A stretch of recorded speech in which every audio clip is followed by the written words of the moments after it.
Going up. Oh, she's a heavy pig. Hang on. Hey, whoa, keep her over a bit. Drag her. That was almost too easy. First year running the shop, I didn't have a very good year.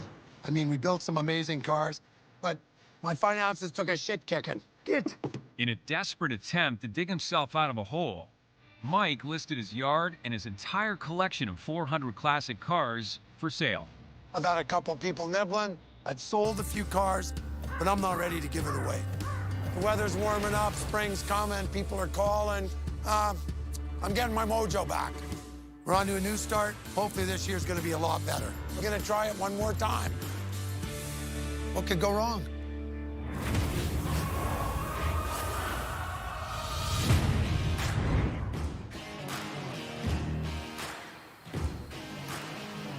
Okay, what are we looking for today? Something easy. Mike, Connor, and Avery are prowling Mike's field of dreams on the hunt for the perfect restoration project. What about this one? This one's pretty rare. This is a utility sedan. In 1955, Chevy made 17,000 of these, and this one was a factory V8 car. I need a win. I need a win to start, not halfway through the season. I need a win right out of the gates. It's literally the first car we just walked down and looked at. Okay, let's keep looking. How about an El Camino? This one's actually... We also don't need to choose the second car we walked by and see. Okay, well... Start of the year, crunch time. It's been a long winter. We have no money come in for months. First big build of the year. Let's do it right. What about the Pontiac? I know we've walked by it 100 times. I mean, four doors are worth less because they're family cars, but it sure is mint. This piece was here. I find that highly unlikely. And I think the lights were here too, but I'm not sure. There's some headlights missing. Then there's some chrome missing. People are taking our stuff. Or possibly Mike sold them and forgot about it. I don't know if shit's going missing or not, but I don't remember seeing this piece missing. I guarantee stuff goes missing from here. Now, if we want to build that 56... You gotta buy that. I gotta buy those things. But anyway, there's gotta be an easier one, buddy. There is an easier one. You have What? the most expensive workbench in Rust Valley. How long's that been sitting now? 4 years? 5 years? 6 years. 6 years? 7 years. We can go take a look if you want. Like, we can just mount that right there. $2 for the bolts and $55,000 for the bench that's sitting there. It's a rolling bench, eh, Connor? I can't think of anyone else in the world that will have a 68 ragtop Camaro used as a workbench. Ever since the day it got pushed into that shop, it's had tools on it.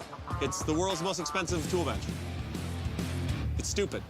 Here's what the car looked like when I bought it. It was a 68 Firebird that I bought for 2,000 bucks. Now, it's a 68 RS SS Camaro clone. It was a Firebird, but the basic car is exactly the same dimensions. The only difference is the bumpers and the sheet metal. So we cloned it as a big block RS SS Camaro. As we like to say, the Famaro. Or the Cambird, one of the two. What do you like, Famaro No, or they Cam? both suck. I'd like it sold. No, I'd like. But Firebird or Camaro, this is one of the most popular muscle cars ever made. It's been like a black hole ever since I started it. How much money have you spent on this car? I know it's got to be pushing 50 grand. Ugh. Look, there's heater core, there's door seals, there's rubbers. He's ashamed of how much money he's put into it. You might even say it's become a personal demon for him. Look, is that a spare cross member, too? Did you need two? I don't remember what that's for. I don't know what this $1,000 is for. Mike, it has to end. Maybe I just don't want to throw any more money at it. It just depresses me. But you can't not finish it? What's it worth finished? 60, 70? Should be. It's an RSSS rag. And it's a big block, and it's a standard. Yep. It needs to go. We had a battery, we could fire it up. I bet it sounds good. And every time I've touched it, it's cost me thousands, and it just never seems to get any closer. It's time. This is a better sheet than you got in your house, Mike. I Cleaner know, anyways. cleaner. This is a 427. No, isn't it, it's a 454. It's just got 427. The ZZ 454 crate. When it's done, I'm gonna have 500 horse, 5-speed stick, 4-wheel disc brakes, little extra chrome, hideaway headlights, fancier interior. It's gonna feel amazing. Connor, you have to keep spraying it Yeah, I in just there. don't feel like having this bottle light on fire. It won't light No, on it fire. won't light on fire. Just... You know how many times I've watched you guys blowing fire out of carburetors? Okay. Yeah, fire it up.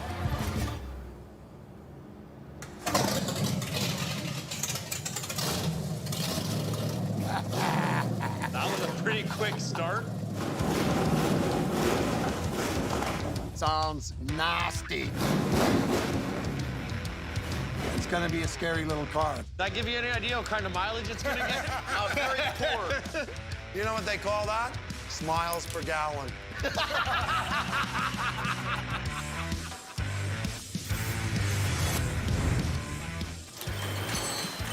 There we go. Hey, Cassidy, you want to come over here and give me a hand pulling these seats out? Mike's got his old crew back, racing to finish the Camaro in time for Rust Valley's summer kickoff car show just 6 weeks away. It's going to that show, and it's gonna be ready. Pluck that baby out. There's gonna be lots of people, lots of nice cars, and lots of money.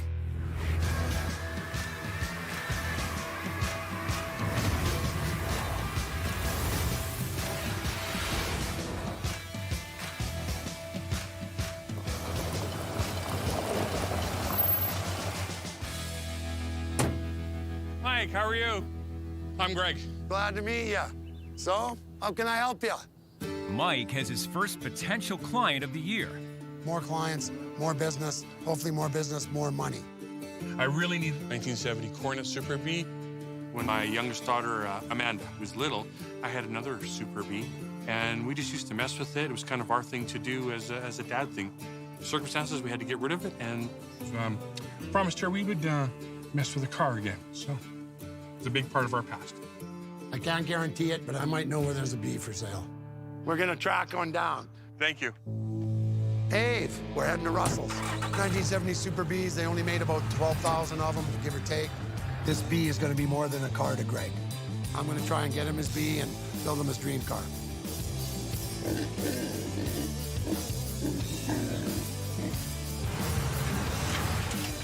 The dynamic duo. How's it going? Told you we'd stop by one day. How you guys doing, you crazies? Good, man. How you doing? Jesus. I got something for you. It's a Ram. You should put that on the hood of your truck. Full curl. It's the full curl It Ram, is. bro. That's worth money, you know. $3,000, it's yours. This was an old sheep. Russell's a Mopar freak. He's got a lot of cool stuff. He has a lot of expensive stuff, but that's why Russell's a tough guy to deal with. Russ, the B I sold you last year, is it restored yet? No. Where's it at? It's over in my barn. It's changed a little bit since the last time you saw it. For the worse or for the better? Well, it depends how you look at it. Oh, nice windshield you put in it. Open her up, Mike. Last fall, So how much do you want for this? 15 grand. 15 grand, you're not at a hand. No. Mike sold Russ a 1970 Coronet Super B. And now, he wants it back. He's owned this car once. He made some money on it. Now he wants to buy it back. I don't know what's going through Mike's mind. I think he's absolutely insane. Roof looks good. Fenders are good. Thing's running and driving already. Oh, no need to look in there. What do you mean? How do you beat a Oh. 4? Uh-oh. Where's the 440, Russ, in the 727? I'm gonna put a Hemi in it, and that was my plan anyway. I need the car. Well, I'll tell you what I would do. I would agree to give you back the car and the parts with a catch. Wow, watch out here. Here, I'll just roll under. Yeah, there you go. I think you know how the farmers do. Where are we going, Russ? We're going right over here, brother. You got a babbling brook. A babbling brook is what I got, and here's the rock that I do not want. Oh, Look at this rock that's gonna get out of here, man. It is a big MR-effer. that's a nice nugget, I Russ. can't get around it with my tractor. I can't cut the trees. I want it out of here. It's in my way. There's not a machine made that could move this. If you want the car, this thing's gotta go. Yeah. If Mike can blast this rock into gravel, Russ will sell him the B. What kind of rock is it, Mike? The big one. That rock is like 75,000 pounds of terra firma. And I've spent off and on 40 years hanging on ropes, blowing shit up. There are some risks, but I really want the car. If we can get this done, then we got a deal. There's very few people that actually blow themselves up. What do you think? I'm not gonna blow smoke up your ass, Let's Russ. make the deal. I can't believe this. That is what we call a BFR. Big rock. Big rock.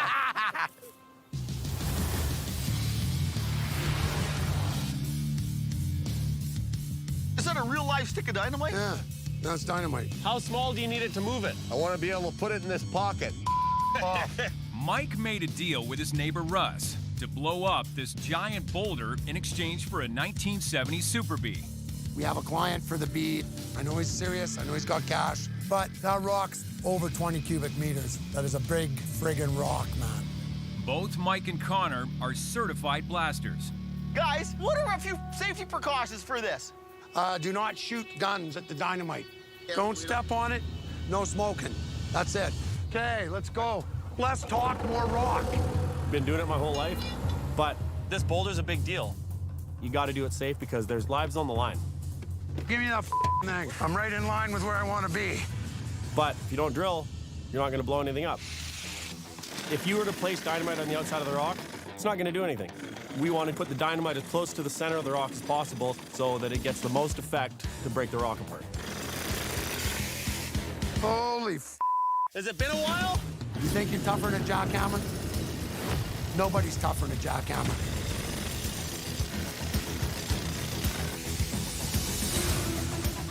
Okay, Abe, we'll get you to start one. Oh, let's make some hole, boys! Little bit of throttle.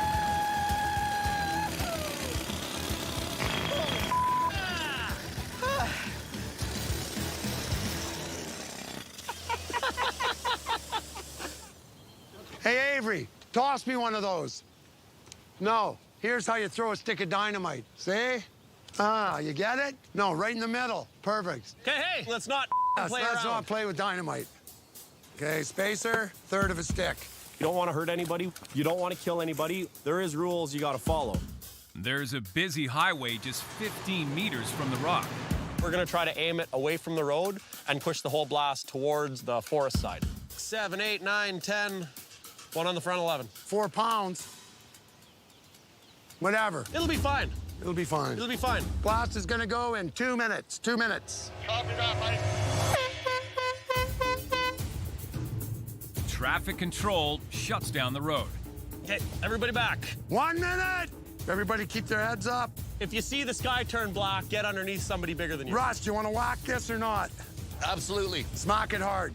5, 4, 3, 2, 1. I love Mopars.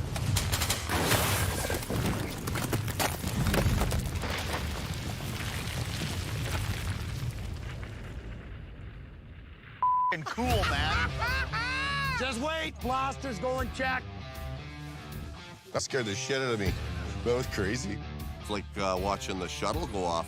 Look at the, still got the dust clearing. This shit was slate. All clear, let him rip.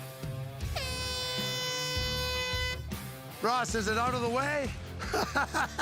This is nice and wide now, man. This is perfect. Those guys are pro. It's a textbook demolition. Right on. That's how things work in Russ Valley. Give and take and give. It was a good deal. You got some nice rock here, man.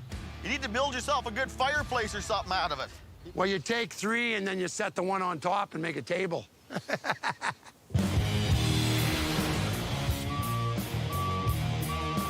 Watch out!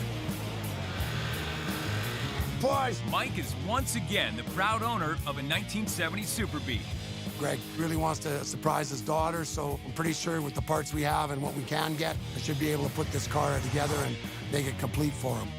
Fenders are good, doors are good, quarter skins have been done, roof doesn't look bad. He's got about 40K to spend, give or take. 40K, Mike?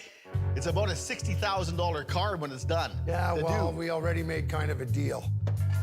This year, I'm supposed to be the new shop manager. It's not that I'm a professional at doing it, but we did a Mike's Way last year and lost nothing but money. There. How does that tell you? Okay, it needs an exhaust. Exactly. Well, whatever, 40K. we'll see. I'm gonna prove to him that there's money in this business. I'm here to shake things up a little bit here this year. We told the client it would be done at the end of the month. He knows he's getting a smoking deal, so he's happier than a kid in a candy store.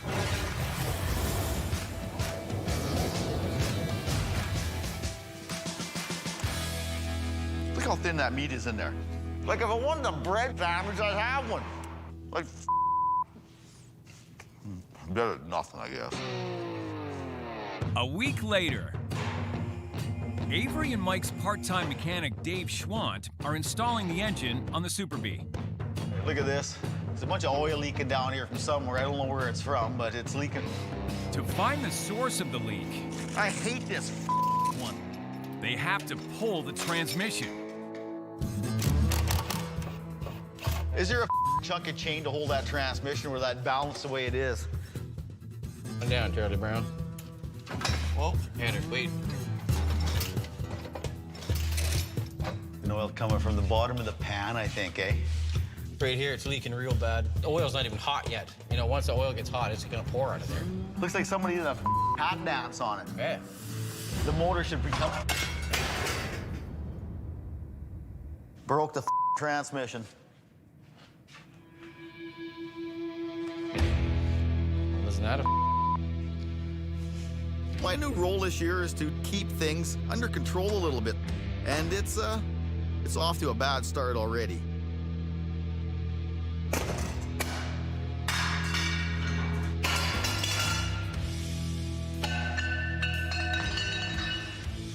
It's more embarrassing than anything.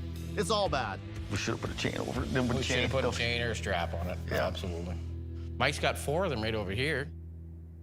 Oh, it's fairly used. But is he using it for something? Because you know what he's like, he'll go sideways. It's like, there was only 343 of those transmissions ever made, and I've got 300 of them. God knows somebody else might need it. That green Super Bee, Mike, we need to find a transmission for it. Say what?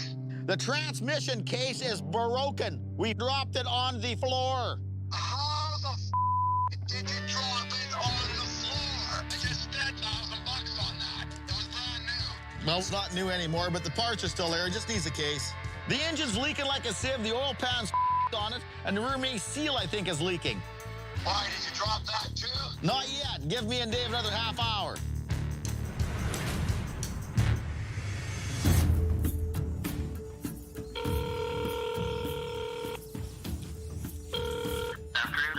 I got good news and I got bad news. What do you want? Give me the bad news and we'll go to the good. Avery, shop manager, Clumsy Carp. Mike's first job of the year has already gone sideways. Well, what happened is somebody slipped and dropped the tranny and broke it in half. Oh, no one got hurt, I hope. No one got hurt, but it's gonna be another, we're thinking of the 10th.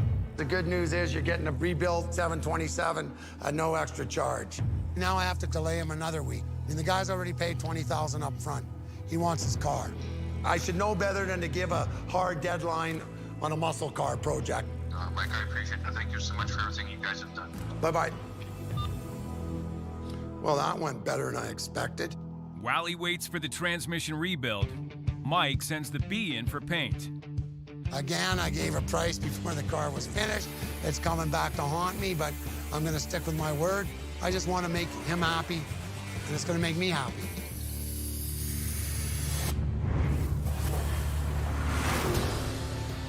Hey, guys. Hey, Okay, show me what we got going on the Camaro. problems. Of course there's problems. Check this out. What do we got there? 5. What do we got here? We got 6. It's out an inch. Yeah, it's out in. Now, Far from over. The 68 Camaro's expensive rear end is out of alignment. This whole diff is pushed over this way. It's crookeder than a dog's hind leg. It's a drag car semi-floater rear end setup, but whoever installed this kit, they messed up. Like the guy wasn't measuring. It's almost like he just put it there and eyeballed it and, you know, looked down it was his, 10 years ago. whatever, Doesn't it's matter. still wrong. That's a lot of parts and time and money I spent were basically for nothing. Now, if we slap a 9-inch in it with a posi that'll handle 500 horse, And we're good to go. then we're good to go. Okay, well, let's go with the other one. We just get rid of it, put a 12 bolt in it, Bob's your uncle, car's finished. Mike heads to the Field of Dreams to hunt for a replacement rear end. Every time I've touched this car, it's cost me, and it just never seems to get any closer. Where did we put that thing? I know it sat over here for 3 years. But he can't find it. You doing? Wait a sec. What did I throw under here? This is no. Yes, no. Did I sell it? Somebody's been down there and stuff is going missing. Somebody's ripping me off. Without a replacement, So we're gonna cut it off and move it? Mike will have to spend time and money fixing the rear end they already have. Here, right where that line is right where it needs to come off. Avery, you got your goggles? When I add up how much money I've got in that thing, it makes me cry. No matter what it costs, it's got to get finished. You got to spend money to make money. Sometimes you got to spend money to lose money, but you always got to spend money. Rock and roll.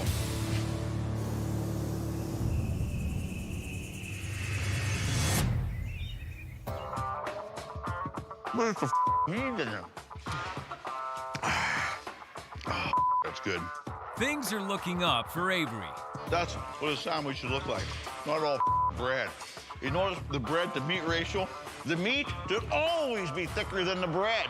Make a sandwich. There's 2 sandwiches there. No, thank you.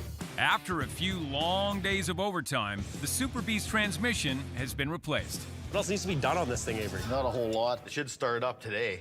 Super B's almost finished. Motor's in it, paint's done. All we got to do now is plug wires, get it fired up, get it out the door. Ooh, wait. That's what I thought. Who pulled this shit out of the box? What are you looking for? I'm trying to cram a spark plug boot off an 8mm wire onto an 8.5mm wire. We've got 3 boxes of plug wires floating around the shop here, and not one of them is the right kit for what we got to do.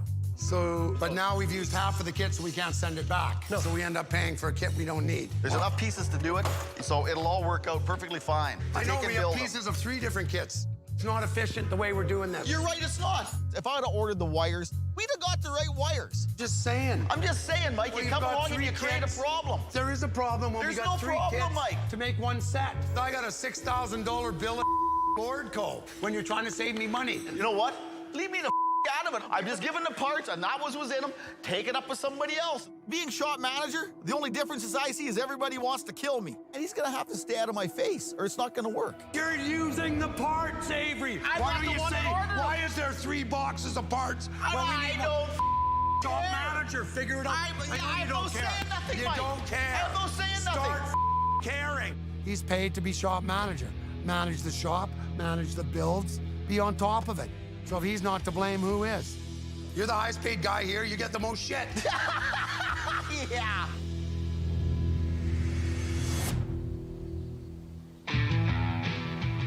Hey, Mike, what are we doing? We're going to drag the convertible up. Mike is up against the wall. Ow! Hey, sorry. Grab the Get it yourself. sakes. The first car show of the year and the unveiling of his 1968 Camaro is just a day away. Okay, crank her hard, Gene. I got 5 guys here. We're busting our nuts. And it's gonna be done by tomorrow, come hell or high water. What are we doing to that thing today? I don't know, Abe. What do you think we're doing with it? I think we should reassemble it since it's going to a show tomorrow. Maybe that could be a plan. No, let's put the parts in the trunk and bring the car there. And we've got to put the roof on. Hopefully Connor watched the video. There is no way we are getting this thing put together. This car should have been done a week ago. No, I know we don't have time. Anybody seen the Camaro book? This ought to be interesting. I'll start on putting the motor for the top in. Restoration Handbook. Oh, look, we have a book. Convertible and vinyl tops, page 156. Whoa! A novel idea, eh? Looking in a book for some information. None of us have ever installed the convertible top. Apparently, it's an 8-hour job if you know what you're doing. Convertible top hydraulics. And we don't know what we're doing. Tack hammered with a good deal of determination. 4 wedge blocks made from pine, shown on page 160. It's looking good. I got to prime the system up here.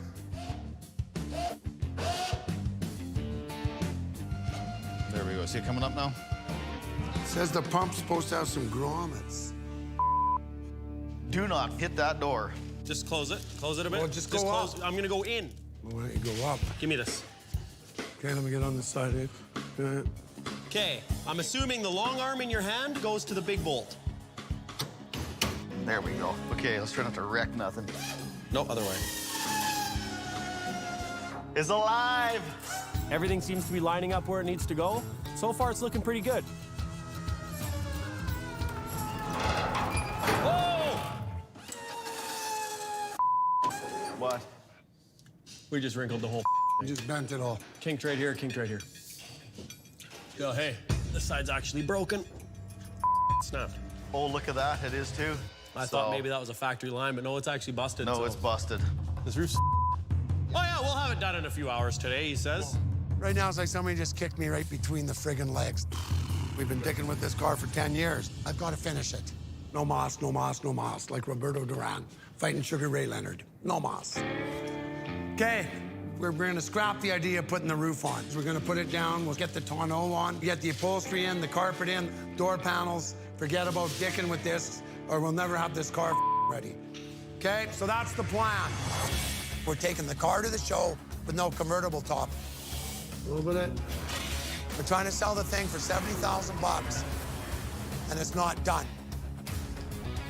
Let's button this baby up. Look, I touched it, I got blood on it. After a brutal all-nighter, Like lipstick on a pig, eh? the crew and the Camaro are heading to the first car show of the year.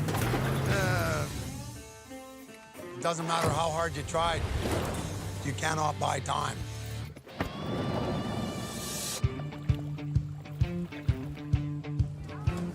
It can go right beside, maybe back it in so you can see the nose of it. The Soyuz Cactus Jalopies car show is about to begin. Open the back door, Abe. It's all covered in dust and shit. The roof of the trailer, all the rust and shit and the ceiling's falling out onto the car. Look at the dirt. Yeah, there's shit all over this thing. Hey, watch. Straight back. What a gong show. What a gong show. Connor, we need a vacuum. Bye. We got a sham. I am not a detail guy. I do not want to this paint job, Avery. Neither am I, but we need to wash some of the dust off. Don't do it unless you know what you're doing. Don't I wipe do know nothing. one thing. This Don't rock do that. has to come off there before it sets up. Yeah, well, all you're gonna do is scratch the paint. It's got to come off, Mike. Don't do it. It needs to be loosened up a little bit. Avery, leave the shit alone. Just wash it with Mike, water. you need to take Leave a the deep fu- breath, okay? Oh, yeah, relax. It's not your car. It's my car. You relax. Hey, Mike, here's your vacuum. How the does this thing work? Well, that's about as useful as a... Well, where's the adapter? Mike, that vacuum cleaner's a piece of... Mike is out of time. We dropped the ball. Hope you all appreciate the 650 car lineup.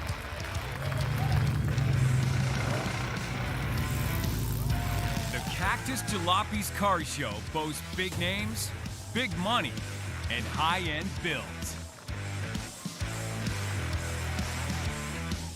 Camaro, I'm like a Firebird guy. This is a Firebird. What? It's in disguise. We figured since it needed all the sheet metal, we were going to clone it as a Camaro. I could see myself in this. Yes. How much? Probably around 70 grand. Oof, I think it's too much for me. Do you take a check? A rubber one. You sure you don't want to buy it? What about this one? Habitat for Humanity, Kamloops. We're looking for a car for a raffle. Habitat for Humanity are on the hunt for a muscle car for a charity raffle. With that, it'll enable us to help build affordable housing for veterans and seniors. How much is this one going for? We're going to be thinking What, somewhere 40? 40 grand doesn't pay for the parts. There's probably 600 hours on this car at shop rate. I know, Bill, don't have a jammer on us. We were thinking closer to 80. But I mean, we're always open to serious offers for us to break. see some other cars that we Yes. Yeah, we'll go have a. Yeah, let's We'll get the team together and have a Go chat. have a team together and then get back to us. Let's go look at this other one. First year was a shit show, and this Camaro is a shit show. Not impressed. If there's an award for dirtiest car, we're gonna win hands down. Ugh. Another Russ Bros win. Can't believe it.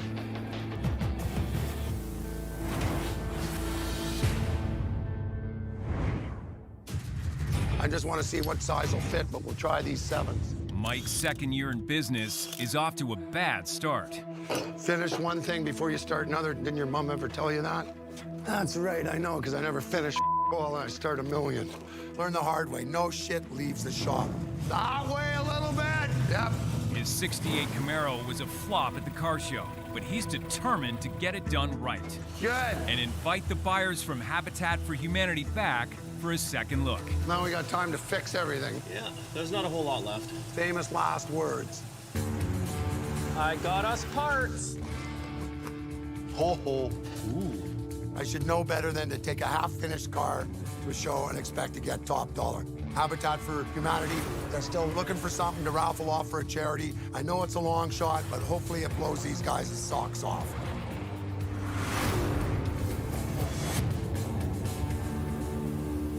Hey, guys. Hey, Michael. Well, you guys ready to look at it? We are. Huh? Sounds good. Who's driving it? Okay, we'll Get out of the way. Wow. If they're gonna buy something, it's gotta be something they can sell a lot of tickets to. And nothing's gonna sell tickets like a big block 5-speed Camaro convertible. Well, what do you think, Bill? Love it. Absolutely wonderful. There isn't a bad angle on this car. When I look at this car, you know what I see? A sheet of plywood on the back with a bunch of tools on it. We got our big fatties, old school. What we've done to this car since the show at Asuyas, the brand new 12-bolt posi with 4-wheel disc brakes. Got your lovely upholstery, all brand new. The dash, we changed all the chrome. Convertible top is working. We've installed the Edelbrock fuel injection. I mean, it's just a beautiful piece. When you tromp on that thing, it gets up and it goes. That's absolutely boggles the mind. Amazing. Boggles the mind. Mike and his crew have done an amazing job. We did not expect to see what we have seen. I think it makes a statement. So you want to play Let's Make a Deal?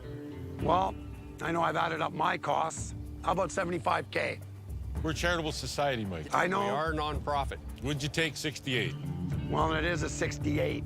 Yeah, well, see, there you go. Selling this card for the raffle would be a huge boost to my shop. Make this happen, Mike. 68. Okay, done deal. Sold! It's all yours, Bill. Thank you, sir. Well, guys, I want to ask you one favor. I'd like to just take it for one little burn, if I may. You gonna bring it back? Do me a favor. What? Don't fall in love with it. After 12 years, finally finishing this Camaro is like a big, giant weight is lifted off my shoulders. Make sure you bring it back. Sounds good. It does sound good. I know we look good in it.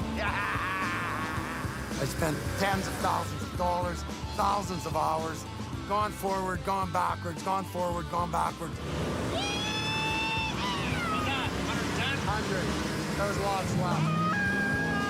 It's done. It's sold. 68,000. Hopefully, they're going to sell 250,000 worth of tickets and raise a lot of money for a very good charitable cause.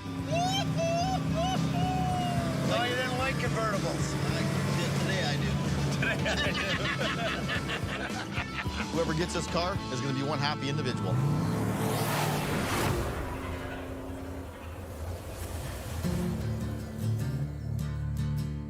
Avery, bring it out! A few days later, Mike's client Greg is at the shop. Holy cow, are you kidding me? Oh, that is phenomenal. And it's time for him to take home his 1970 Super Bee. Oh. Don't run me over, I'm not paying you.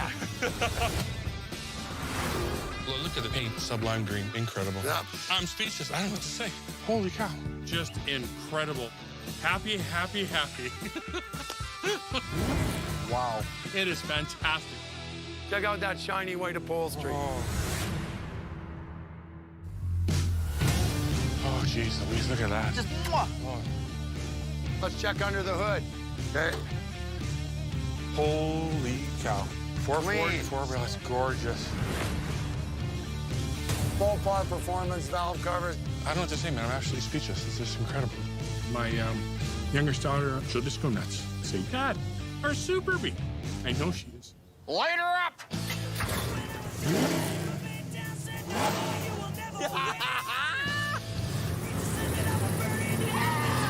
Holy Christmas.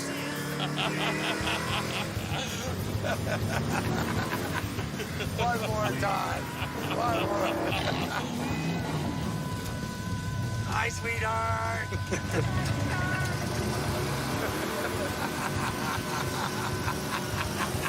Actually, it stalled. Give it some gas. Is there any gas in it? I think we're out of I think we're out of gas. I don't think they are. That's okay, man. Put it in neutral. Let's push it in the yard. Don't scratch the paint. Try it again there, Greg, just to see maybe it was flooded. Okay, well, let's open the hood. Okay, take and turn this thing over again. Whoa, whoa, whoa, whoa. That's all bad. Just gotta get something's wrong with the distributor. What the hell happened there? Don't know. Okay. For some unknown reason, it just broke the end off the shaft. Shit. Do you have another one somewhere? Why don't we go find one? Me. The end of the distributor snapped off and will have to be replaced. Everything was working perfect until the worst possible moment when the client drives the car. Probably end up putting another motor in it, knowing my luck.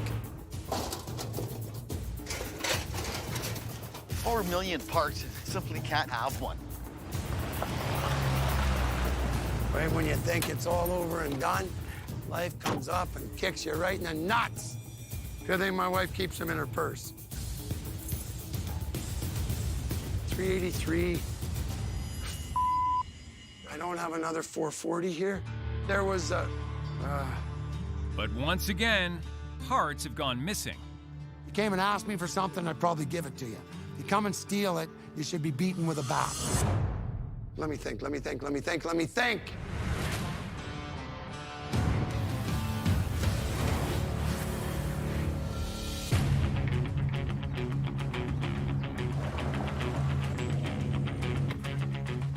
Hey, Greg. 1 week later, Bet you didn't think you'd be seeing me again so soon. Mike bought a new distributor for the Super Bee. Are the keys in it? Keys are in it. It's gonna be incredible. And Greg is about to surprise his daughter. When Greg opens the garage, that's gonna be quite an emotional moment, because he hasn't told her anything about it.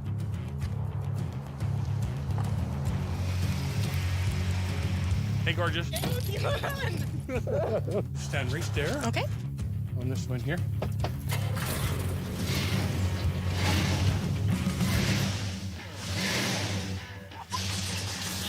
Familiar? A Super Bee. I'm gonna cry. Is that yours? That's ours. That's our Super Bee. That's a friend of mine, Mike. Holy shit. Hello. Hello. Oh my god. Take this pup for a little bird. Oh my god, I can't believe you. I have I Super almost cried. I almost cried. I know. Oh, I'm like shaking. Oh, I can't look. Come on, light it up, Dad. Just a little bit. Ready? Yeah. Hang on. Now hold me.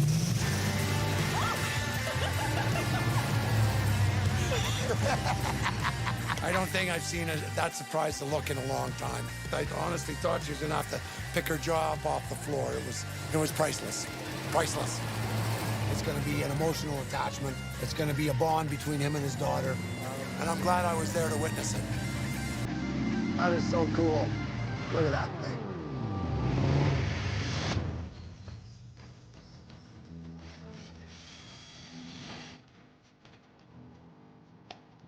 That's good, Mark. Hang on. Weenies. Okay. Your buns. Oh, yeah. We're set, man. Gourmet feast, Dave. Huh? A gourmet feast, buddy. Somewhere I got a fire pit. A few days later, There. Mike and Avery have a plan to catch a thief. Look at that. Every time I go down in the field, I'm noticing more parts are gone. So, me and Avery are gonna have a little camp out. We're just hoping somebody comes down there tonight and tries to take some shit. Ooh, I like that Parisian. Thinking you hungry? We got a weenie for you. Keep that dog away from our food. He ate my burrito last time. I know. He's more interested in gophers. Get off that car! When I think of people going into my yard and stealing my parts, it drives me nuts. Flame on. Things are happening. What's my weenie stick? Go find your own. What do we got for a seat? Oh, look at that.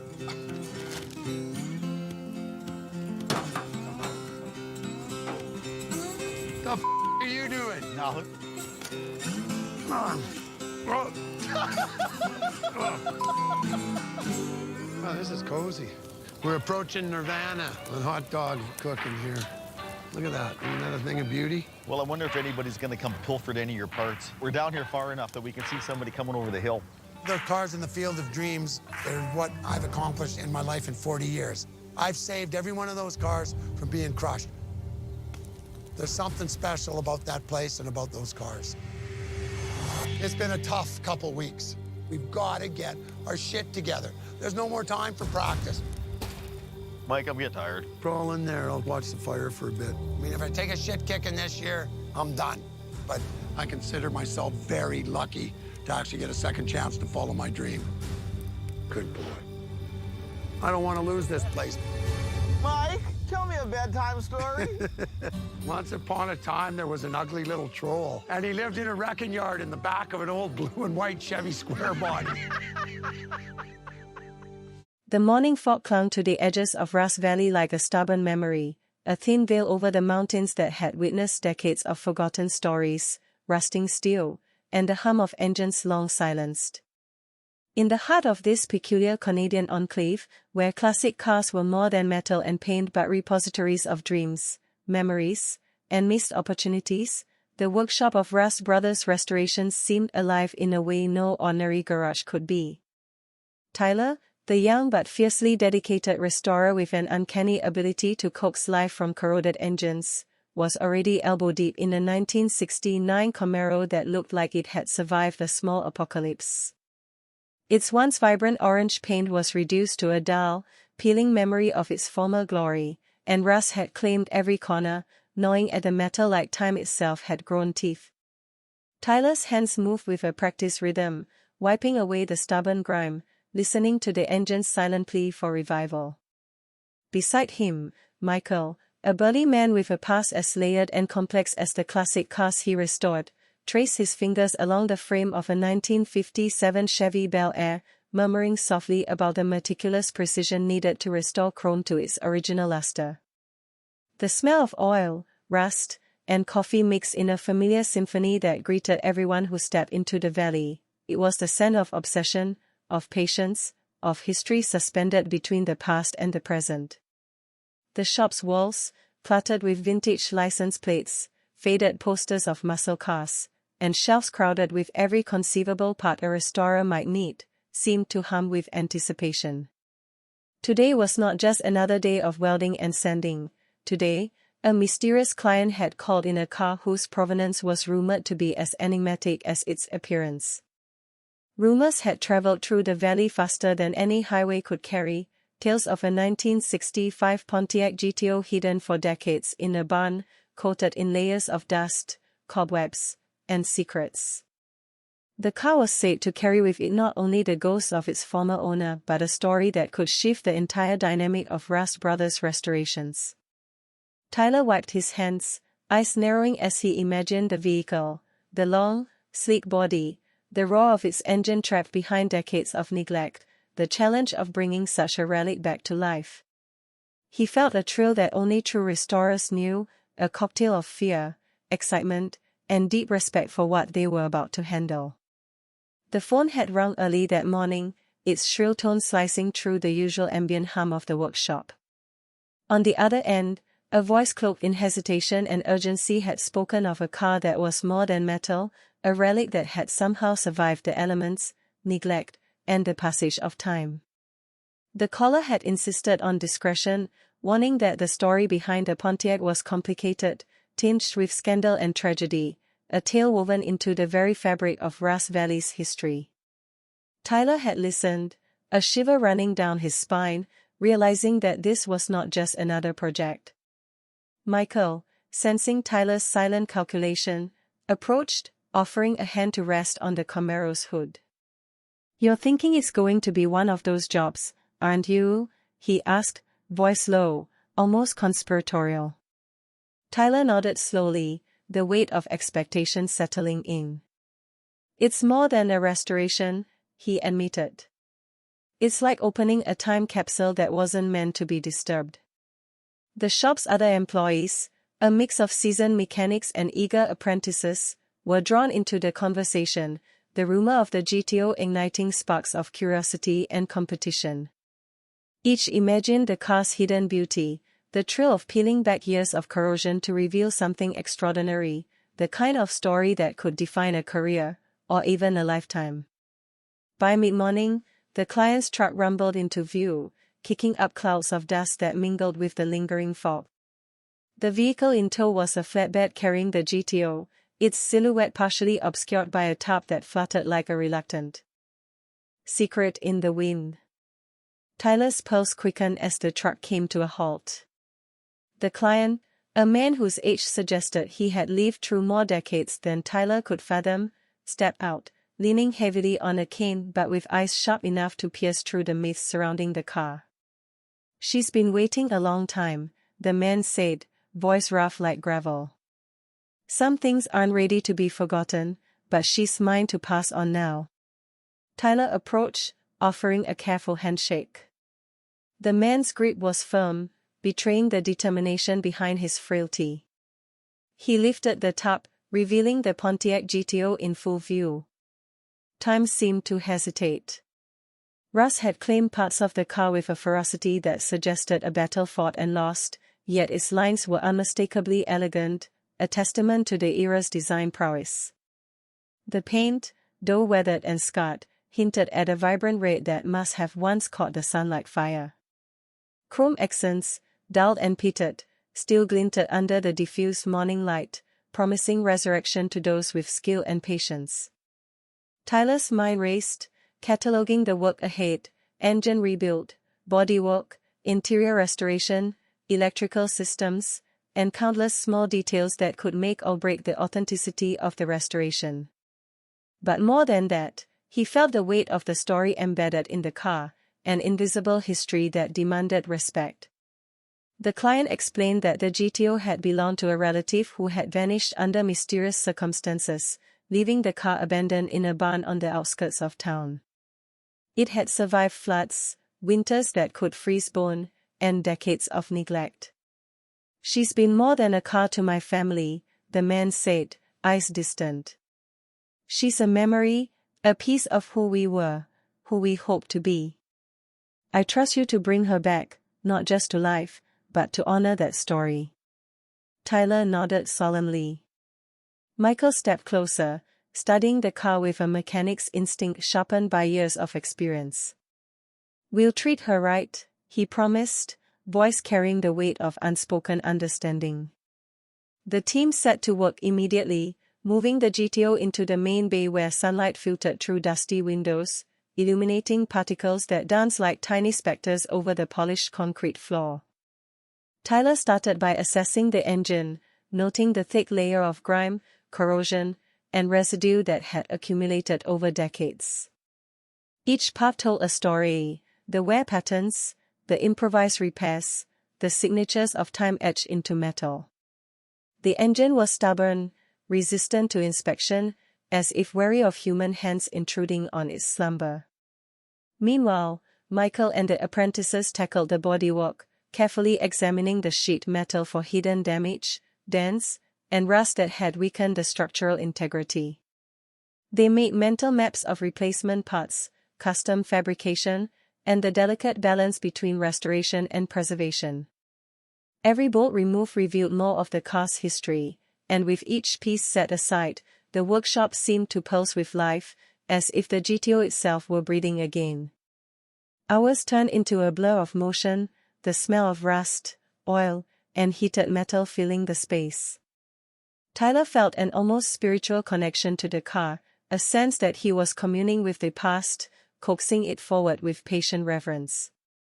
He imagined the original owner, a figure he conjured from stories and scraps of memory, driving this GTO along open roads, the wind in their hair, the engine singing a song of freedom and rebellion. As the sun climbed higher, Tyler took a brief pause, wiping sweat from his brow and stepping back to observe the progress.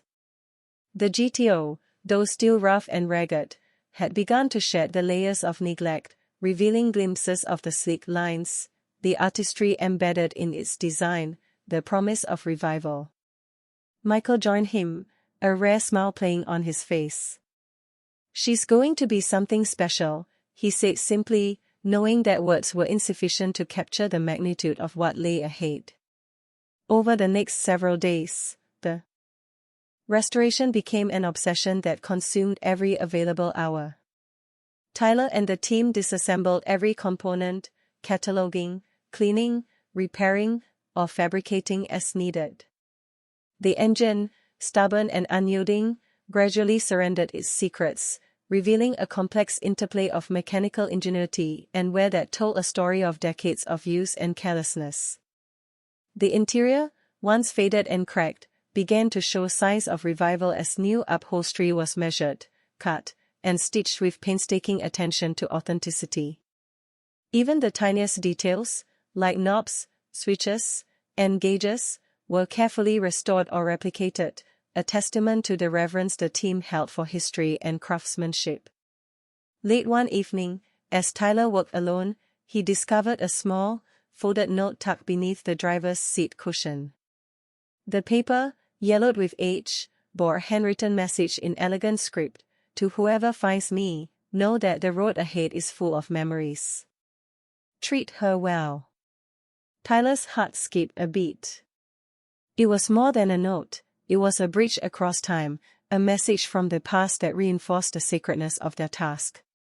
He showed it to Michael the next morning, and together they pondered its meaning, recognizing that the restoration was not just about metal and paint, but about preserving a legacy.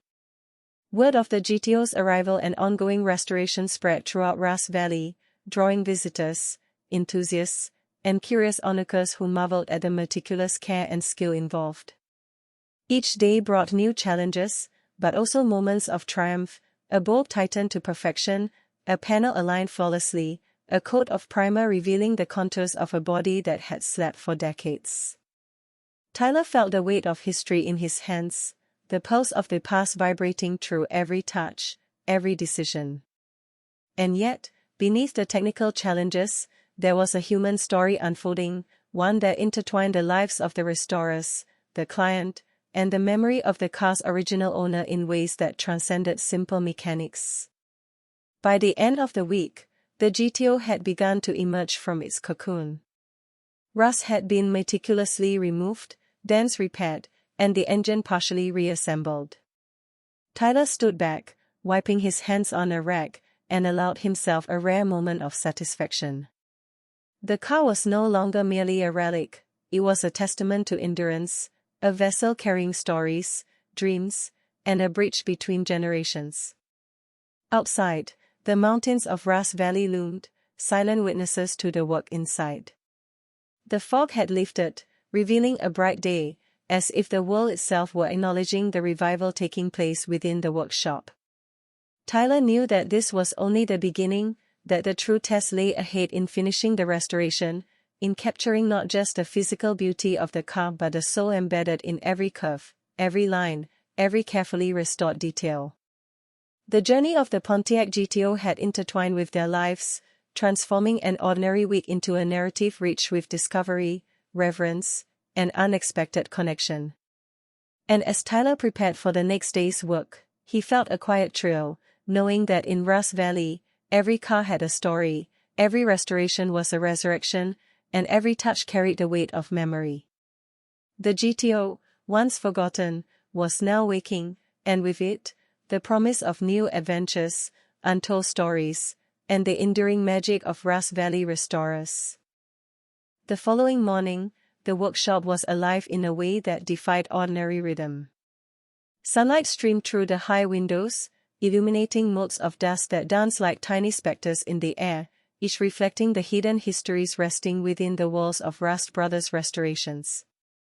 Tyler arrived early, energized by the momentum from the previous week.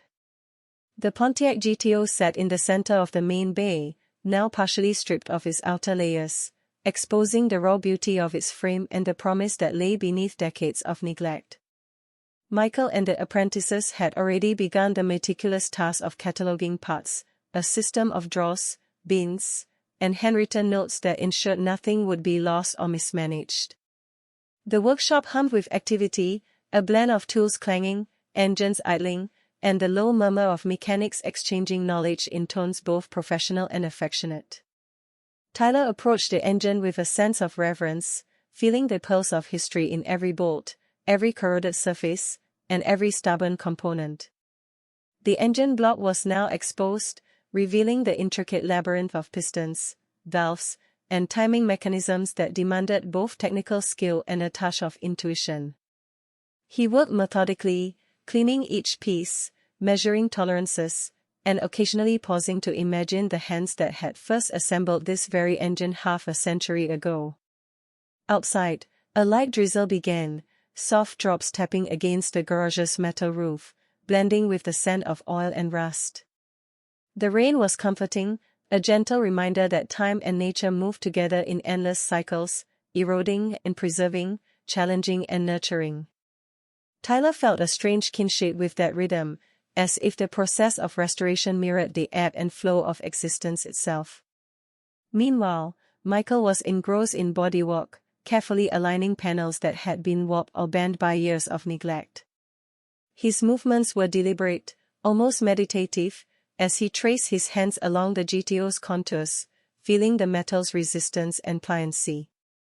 He explained to the apprentices that restoring a car was not merely about fixing what was broken but understanding the intent of its original design, the aesthetic choices, and the subtle balance between form and function. Every panel replaced, every chrome piece polished, every bolt tightened correctly was a step toward resurrecting not only the car but the era it represented. The apprentices listened intently, absorbing every word, every gesture, aware that they were part of a legacy larger than themselves. They learned that patience was as critical as skill, that mistakes could be corrected but only with humility and care. The GTO was not just a machine, it was a living archive of human ingenuity and aspiration. As Tyler worked on the engine, he discovered evidence of previous modifications, possibly installed by the car's original owner or someone who had tried to maintain it in its hidden barn.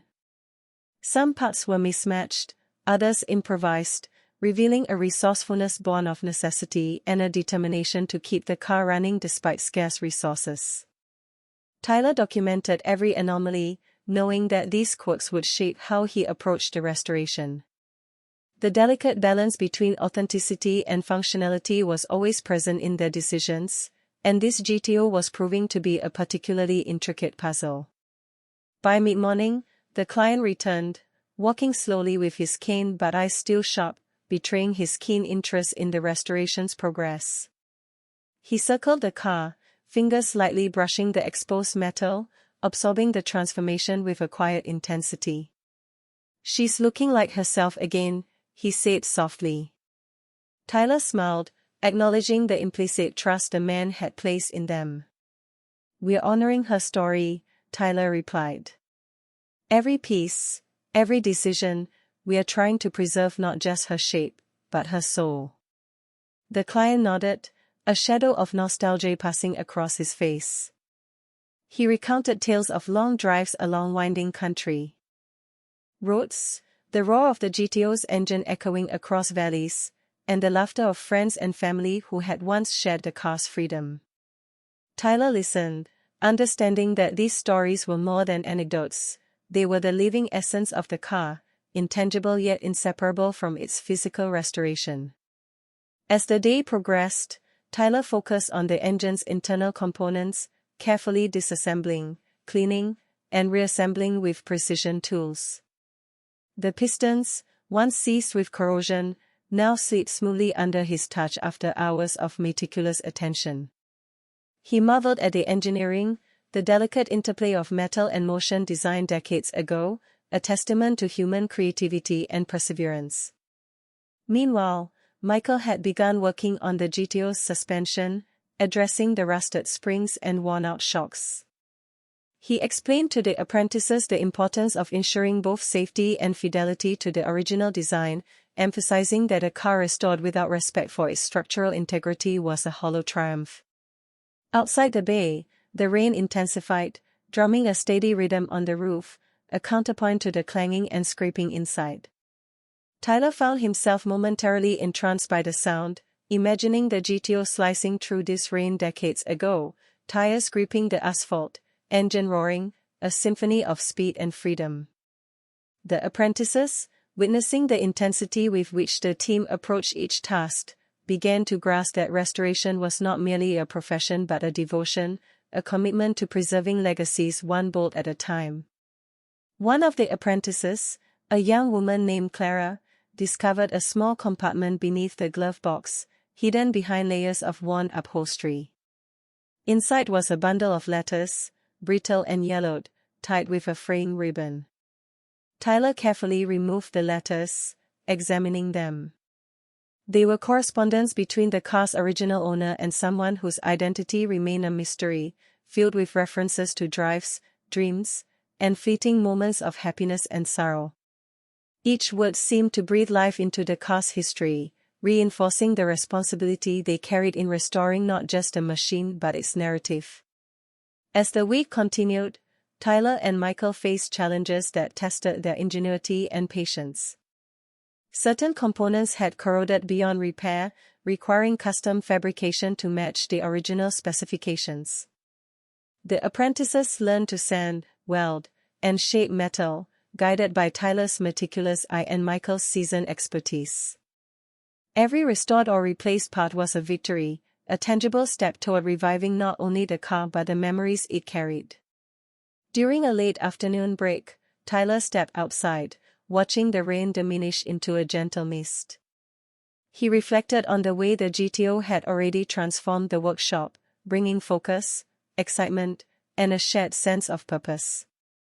It was remarkable how a single car could alter the rhythm of lives, inspire collaboration, and awaken passion in ways few people could anticipate. Michael joined him, offering a cup of coffee and a nod toward the GTO through the bay's open doors. "It's almost like she's teaching us something," he said. Tyler smiled, recognizing the truth in the statement. "Patience, respect, persistence," he added. "Maybe even humility. It's not just about making her look good, it's about understanding her story." That evening, Tyler returned to the engine bay, working alone under the harsh glow of overhead lights. He had begun assembling the freshly cleaned and restored components, each placement deliberate, precise, a dance of engineering and artistry. The engine's heart began to beat again, not literally, but in a metaphorical sense, as the parts fit together in perfect harmony, echoing the vibrancy of a bygone era. Hours later, Michael returned to check progress, impressed by the precision and care evident in Tyler's work. They discussed next steps, wiring, electrical systems, and the painstaking task of restoring the interior to a state that honored both original design and the car's storied past. The apprentices were assigned specialized tasks, each contributing in a meaningful way, learning that even the smallest adjustments could have significant impacts on the overall restoration. Over the weekend, the team worked tirelessly, and by Sunday evening, the GTO had transformed from a rusted relic into a gleaming testament to dedication and skill. The paint, carefully sanded and primed, now revealed a rich, deep red that seemed to glow even under the fluorescent workshop lights. Chrome trim had been polished to a mirror-like shine, reflecting the faces of those who had labored over it. The interior, though still awaiting final touches, had been cleaned, repaired, and partially reupholstered, hinting at the comfort and elegance of its original design. Tyler and Michael stood back, surveying their work with a mixture of pride and humility. The GTO was no longer merely a car, it was a living archive, a repository of stories, emotions, and memories. Its presence in the workshop had infused the space with a sense of history, responsibility, and creative energy that would linger long after the restoration was complete. As night fell, the rain ceased, leaving a fresh, earthy scent that drifted through the open doors of the workshop. Tyler looked up, pausing one last time to glance at the GTO under the dim exterior lights. He felt a connection not easily explained, a bond with the past, with the unknown hands that had built, maintained, and cherished the car decades ago. The GTO had become more than a project, it was a symbol of continuity, a bridge linking generations, a lesson in patience, craftsmanship, and reverence for history. In Ross Valley, cars were more than vehicles, they were vessels of memory, art, and emotion. The GTO had reminded them of that, compelling the team to strive not only for mechanical perfection but for authenticity, narrative, and respect. Tyler knew the journey was far from over, the most challenging aspects of restoration lay ahead. Electrical systems awaited, intricate wiring looms needed precise assembly, and the engine required fine-tuning to ensure that when it roared to life, it did so with the soul of its era intact. Yet, as he turned off the lights and stepped into the cool night air, Tyler felt an overwhelming sense of anticipation. The GTO was awakening, and with its revival, Ross Valley itself seemed to hold its breath, ready to witness the re-emergence of a legend whose story had been paused but never forgotten. The following morning arrived with a peculiar clarity, as if Ross Valley itself recognized that something extraordinary was unfolding within the walls of Rust Brothers Restorations. Tyler arrived before dawn, greeted by the faint hum of the early morning wind through the valley, carrying with it the scent of wet earth and pine. The GTO, now partially reassembled, stood in the center of the bay like a statue awakened from slumber, its rich red paint gleaming under the soft light filtering through dusty windows. Tyler moved closer, hands hovering over the engine as if reluctant to disturb the fragile balance achieved in previous days. Michael joined him moments later, carrying a small toolbox, his presence a comforting anchor in the chaos of meticulous restoration. They exchanged a brief nod, a silent acknowledgement that the day ahead would demand precision, patience, and ingenuity. The primary focus today was the electrical system, a labyrinth of wires, connectors, and sensors that had been neglected for decades. Tyler carefully removed the old harness, documenting each connection with photographs and notes, aware that any error could compromise the engine's functionality or, worse, destroy components painstakingly restored. Each wire was inspected, stripped, cleaned, and replaced when necessary, a delicate operation that required both technical skill and intuitive understanding of how the car's systems interacted. Meanwhile, Michael and the apprentices tackled the interior wiring, ensuring that dashboard instruments, lights, and controls would function accurately once reassembled. The task was intricate, requiring patience, attention to detail, and constant verification against reference materials. The team worked in near silence, punctuated only by the occasional click of a connector, the scrape of wire against metal, or Michael's low instruction to an apprentice who needed guidance. Hours passed, and Tyler felt a growing connection to the car, almost as if he were conversing with it through his hands. Each corrected wire, each restored circuit was a dialogue, a negotiation with the past to awaken a dormant life. Outside, the valley was bathed in soft morning light, the rain from previous days leaving droplets on leaves and rocks that shimmered like scattered jewels. Tyler paused for a moment to admire the scenery, realizing how integral the environment of Ross Valley was to their work. The quiet majesty of the mountains, the ever-present hum of wildlife, and the rhythm of nature itself seemed to synchronize with the labor inside the workshop, a subtle acknowledgement that restoration was both an art and a communion with time. By midday, the GTO's electrical system was reassembled and tested, revealing a delicate glow from the dashboard lights and a responsive array of gauges that confirmed the integrity of the work. Tyler and Michael exchanged a look of satisfaction. The engine, once silent and dormant, now had the means to communicate its readiness. The next step was more tangible, the reinstallation of the engine and the first attempt to awaken it fully. Tyler prepared meticulously, checking every bolt, every connection, and every fluid level. The apprentices gathered at a safe distance, watching as Tyler lowered the engine into place, a complex ballet of force, balance, and precision. Michael assisted, steadying components and offering guidance, their combined expertise ensuring that each movement minimized risk and maximized efficiency. Finally, the moment arrived.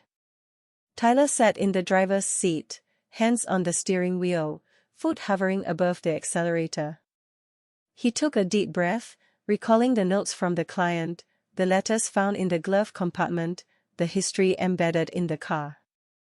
This was more than a mechanical test, it was the revival of a legend, a resurrection that carried emotional weight far beyond the confines of the workshop.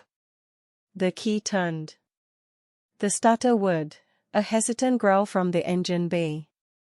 Tyler's heart raced as the sound built into a low rumble, sputtering, coughing, and then, with a roar that filled the entire workshop and reverberated through Ross Valley, the GTO came alive.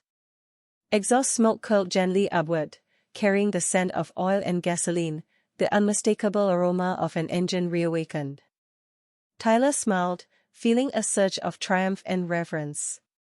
The apprentices cheered softly, understanding the significance of the moment, while Michael simply nodded, his expression a mixture of pride and quiet awe.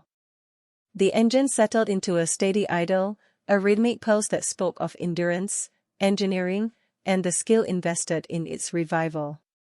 Tyler let it run for a few minutes, listening to its heartbeat, attuning himself to every nuance, the timing, the pitch, the subtle vibrations that indicated the life returning to every cylinder.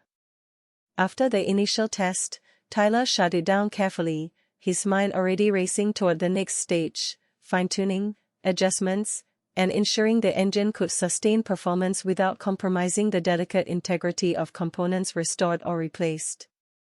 Michael and Tyler then shifted focus to the GTO's suspension and chassis alignment, critical elements that would ensure the car not only looked pristine but drove with the authority and balance intended by its original design.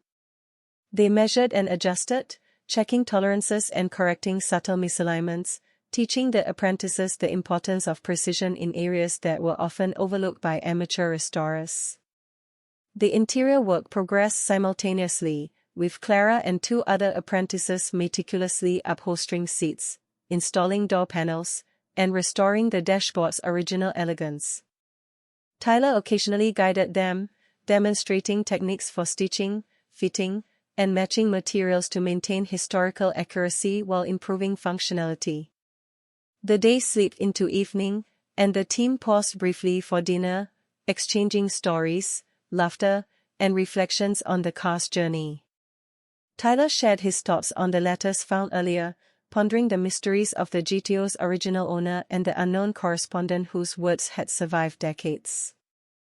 Michael recounted his own experiences with classic car restoration, weaving anecdotes that combine technical insight with humor and wisdom.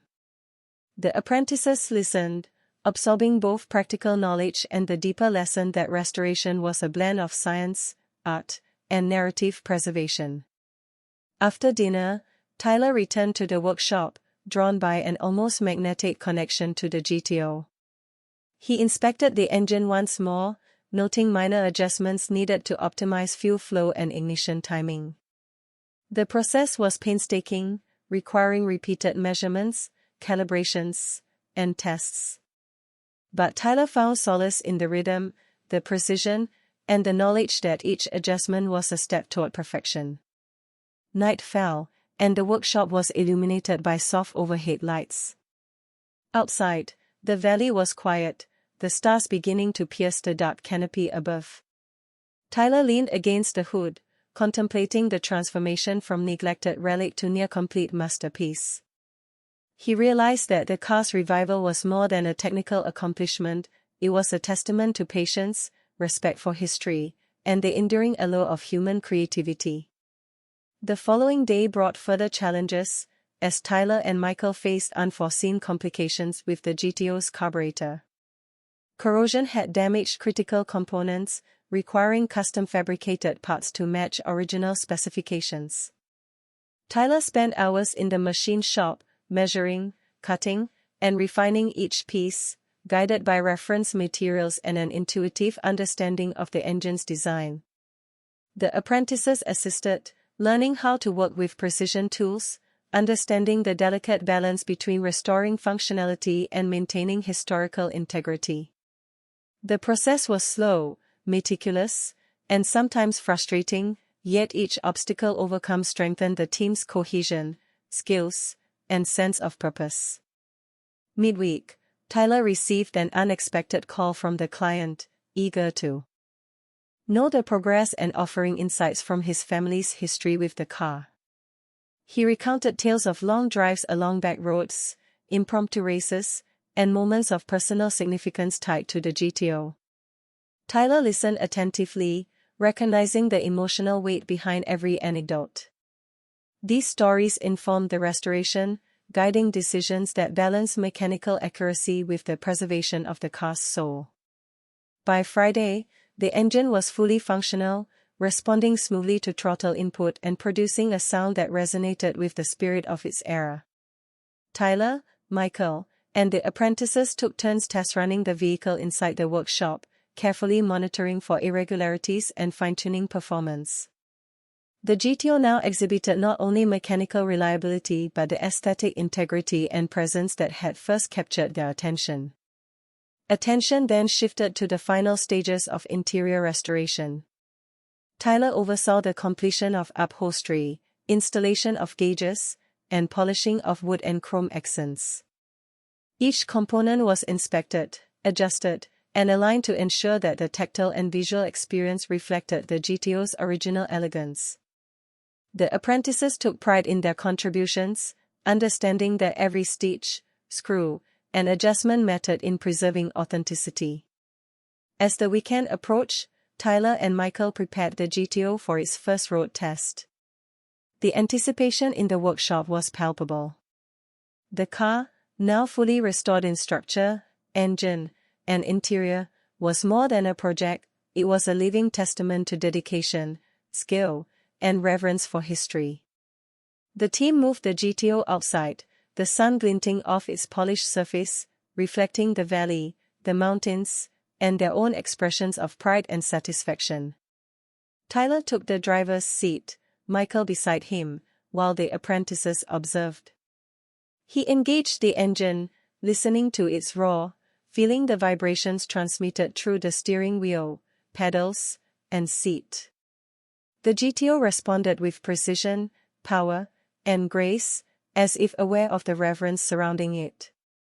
Tyler navigated the familiar back roads of Ross Valley, carefully testing acceleration, braking, and handling. The car responded beautifully, its lines cutting through the landscape with authority and elegance.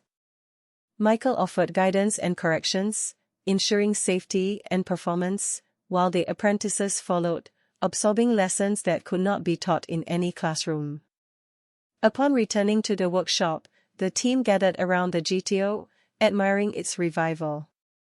Tyler reflected on the journey, from rusted relic hidden in a barn to a gleaming embodiment of history, engineering, and artistry.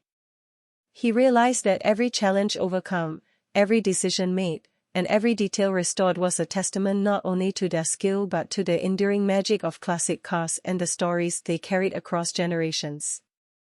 That night, Tyler sat alone in the workshop, documenting the progress, noting adjustments, and reflecting on the lessons learned. The GTO rested nearby, its engine silent but vibrant with potential.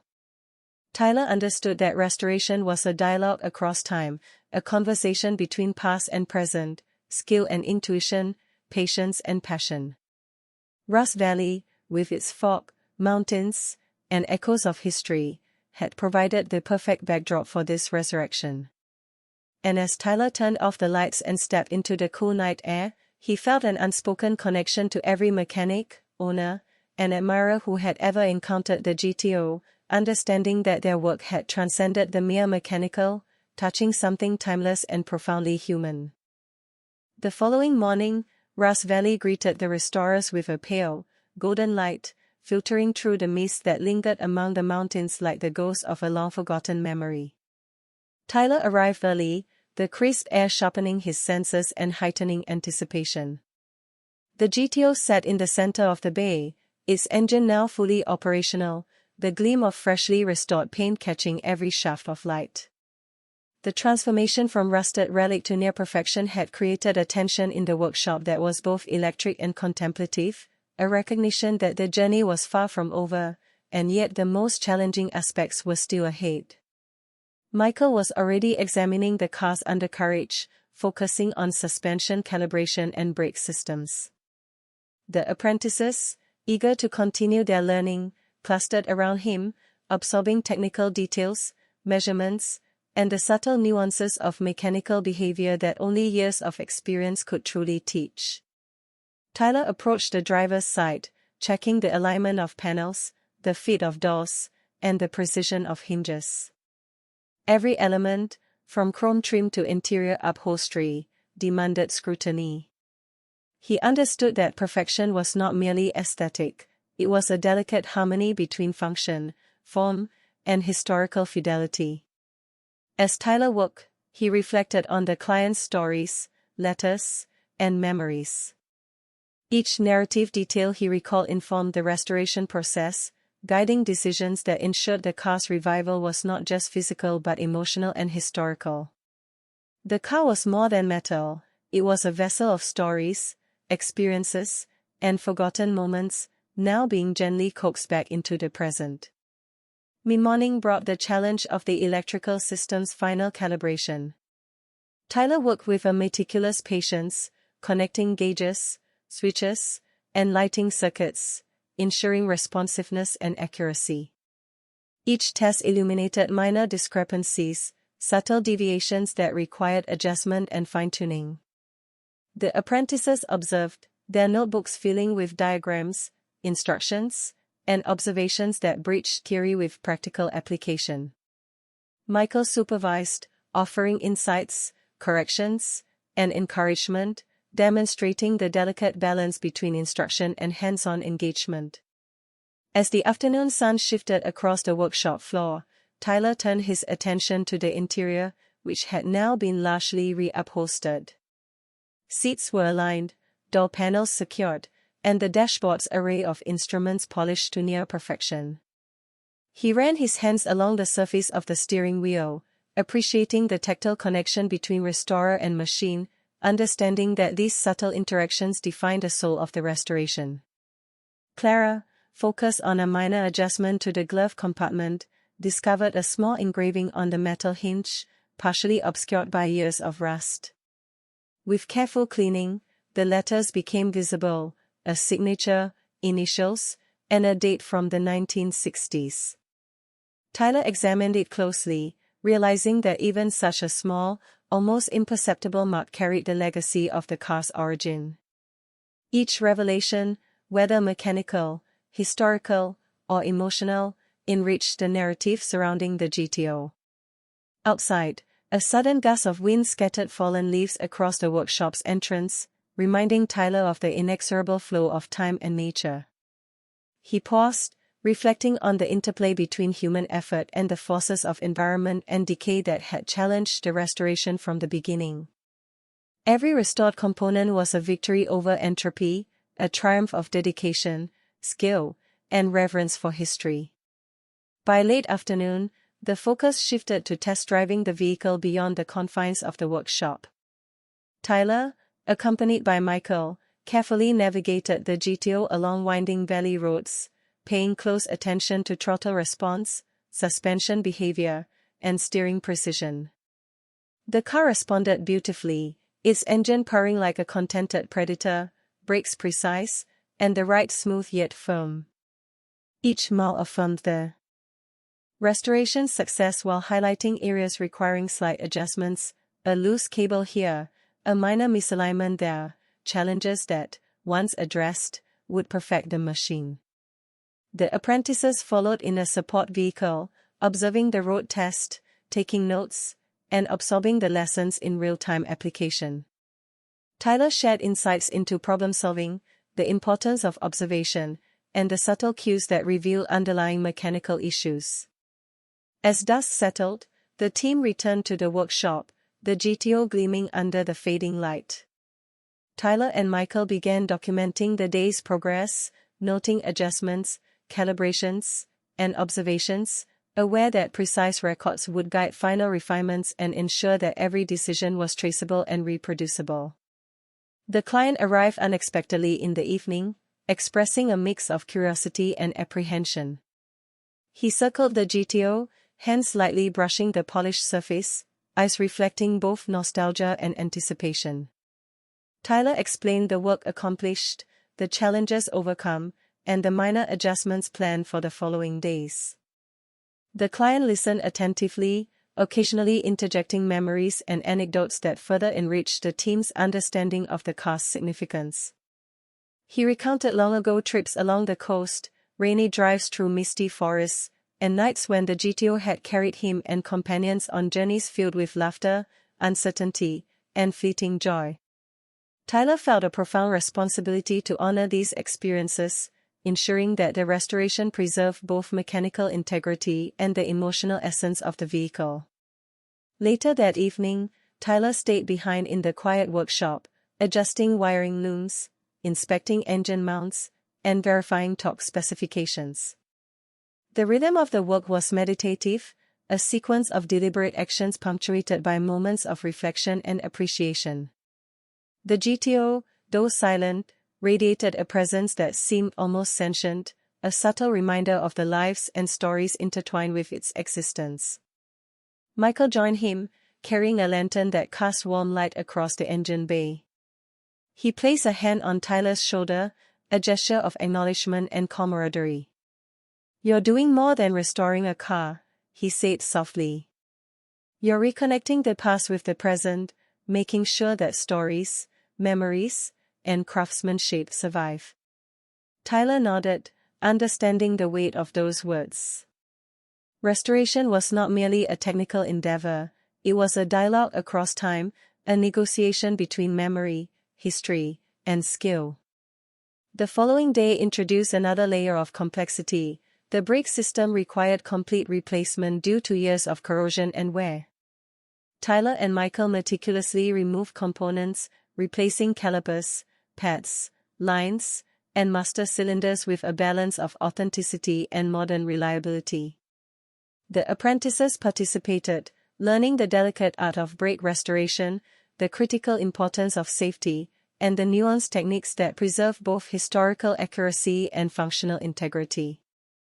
During a midweek break, Tyler and Michael took a moment to reflect on the journey thus far. They walked outside, watching the valley stretch in every direction, mountains fading into the mist, rivers glinting in the sunlight. Tyler felt a sense of awe, recognizing the interplay between environment, machine, and human effort that define Ras Valley. "Every car tells a story," Michael said, tossing a small pebble into a distant stream. "Some are simple, some complicated, but each demands respect."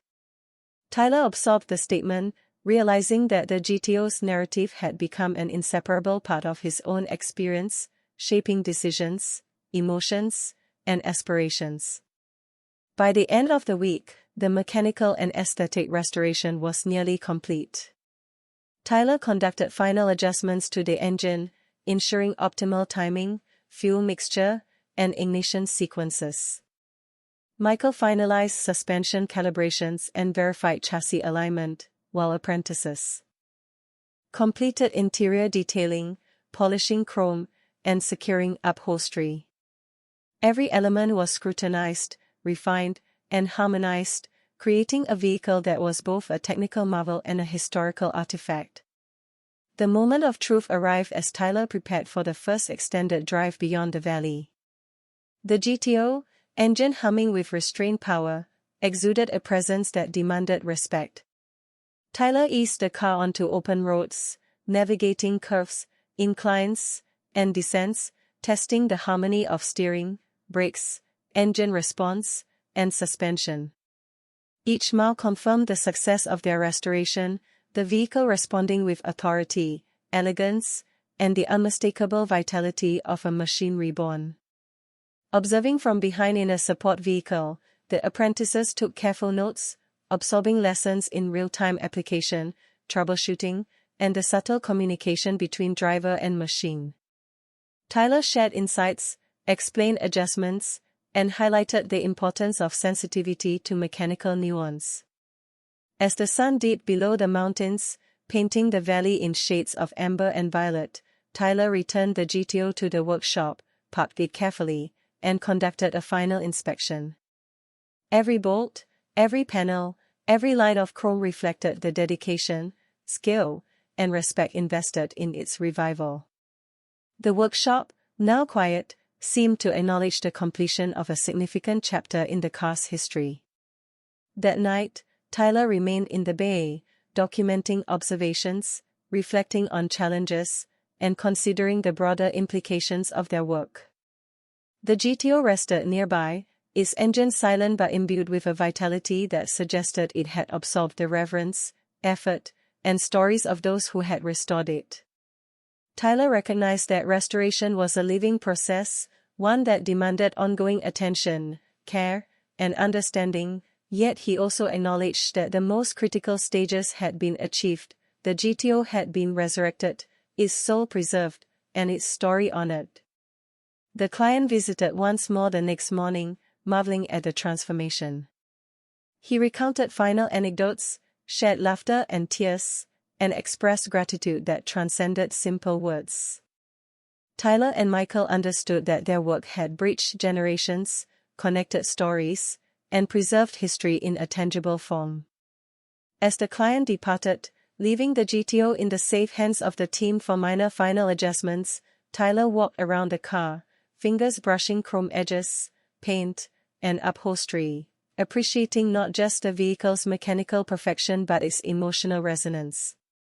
The lessons of restoration, patience, collaboration, and reverence had been reaffirmed in the process, a reminder that every classic car carried the weight of memory, experience, and artistry. And in the quiet of the workshop, Tyler understood that Rust Valley was more than a physical place. It was a space where time, dedication, and passion converged, where stories were preserved, and where the past could be brought vividly into the present through the resurrection of forgotten legends. The GTO, fully restored yet ever mysterious, stood as a testament to this truth, a bridge across decades, a pulse of history in the hands of those willing to listen, observe, and create with both skill and heart. The following morning, the atmosphere in Rust Brothers Restorations carried a rare stillness, as if the valley itself was observing the culmination of the GTO's revival. Tyler arrived early, greeted by the cool, crisp air and the faint hum of wildlife that punctuated the silence of the dawn. The workshop smelled of metal, oil, and fresh paint, the familiar symphony of a place where history and craft intersected. The GTO sat in the center bay, gleaming under the filtered sunlight, its engine humming softly after days of careful tuning. Tyler approached it, hands instinctively brushing along the polished chrome, the smooth bodywork, and the revitalized interior. Each touch was both inspection and communion, a tactile confirmation of the hours, days, and weeks invested in its resurrection. Michael joined him shortly, carrying a digital diagnostic tool, his eyes scanning the car with the precision of a surgeon. The apprentices hovered nearby, eager to witness the final stages, aware that the next steps would solidify the GTO's status not merely as a restored vehicle but as a fully functional emblem of automotive history. Tyler initiated the day's primary task, refining the engine's performance for optimal response under various driving conditions. He adjusted timing, calibrated fuel flow, and monitored the behavior of the engine under load. Each adjustment required careful observation and subtle finesse, balancing the car's historical authenticity with modern mechanical expectations for reliability and performance. Michael oversaw suspension adjustments, ensuring that right height, damping, and alignment were harmonized to deliver a smooth yet responsive experience. The apprentices were assigned small but critical tasks, such as verifying torque settings, documenting readings, and assisting with adjustments. Their involvement reinforced the collaborative spirit that had defined the entire restoration process, highlighting the interplay between individual responsibility and collective effort. By mid-morning, the team focused on the interior electronics, ensuring that the gauges, switches, and lighting systems responded precisely to driver input. Tyler meticulously traced circuits, checked continuity, and verified sensor feedback. Each confirmed connection elicited a quiet satisfaction, a recognition that precision and patience were yielding tangible results. Michael assisted, offering insights based on decades of experience, teaching apprentices that intuition and observation were as important as technical knowledge in achieving excellence. Outside, the morning sun brightened the valley, casting long shadows across the workshop floor. Tyler paused briefly to reflect, aware that the GTO's journey mirrored the cycles of life itself: rust and decay, neglect and loss, careful restoration, and eventual rebirth. He understood that the car had become more than a project. It was a narrative vessel, a repository of stories, memories, and human endeavor that now demanded stewardship, respect, and reverence. Around midday, Tyler prepared the GTO for a controlled test run beyond the immediate workshop vicinity. The team meticulously verified fluid levels, tightened fasteners, and confirmed calibration across all systems. With apprentices observing from a safe distance, Tyler started the engine, feeling the familiar rumble that resonated through the workshop floor and into the valley beyond. The GTO responded smoothly, its vibrations precise, the sound resonant, echoing both power and refinement. Tyler eased it out of the bay, navigating tight corners and narrow pathways that required careful attention to both vehicle response and environmental hazards. Michael followed closely, providing guidance, observing handling, and ensuring that the car's revival translated seamlessly into practical performance. The apprentices documented observations, noting nuances in steering behavior, throttle response, and brake efficiency. Each subtle feedback loop offered opportunities for incremental refinement, reinforcing lessons in observation, problem-solving, and mechanical intuition. As afternoon approached, Tyler returned the GTO to the workshop and began final inspections of critical components, from brake calipers to engine mounts. Michael assisted, their combined experience ensuring that no detail, however minor, was overlooked. The apprentices participated actively, cleaning, polishing, and verifying components, their enthusiasm tempered by an understanding of the precision and patience required at this final stage.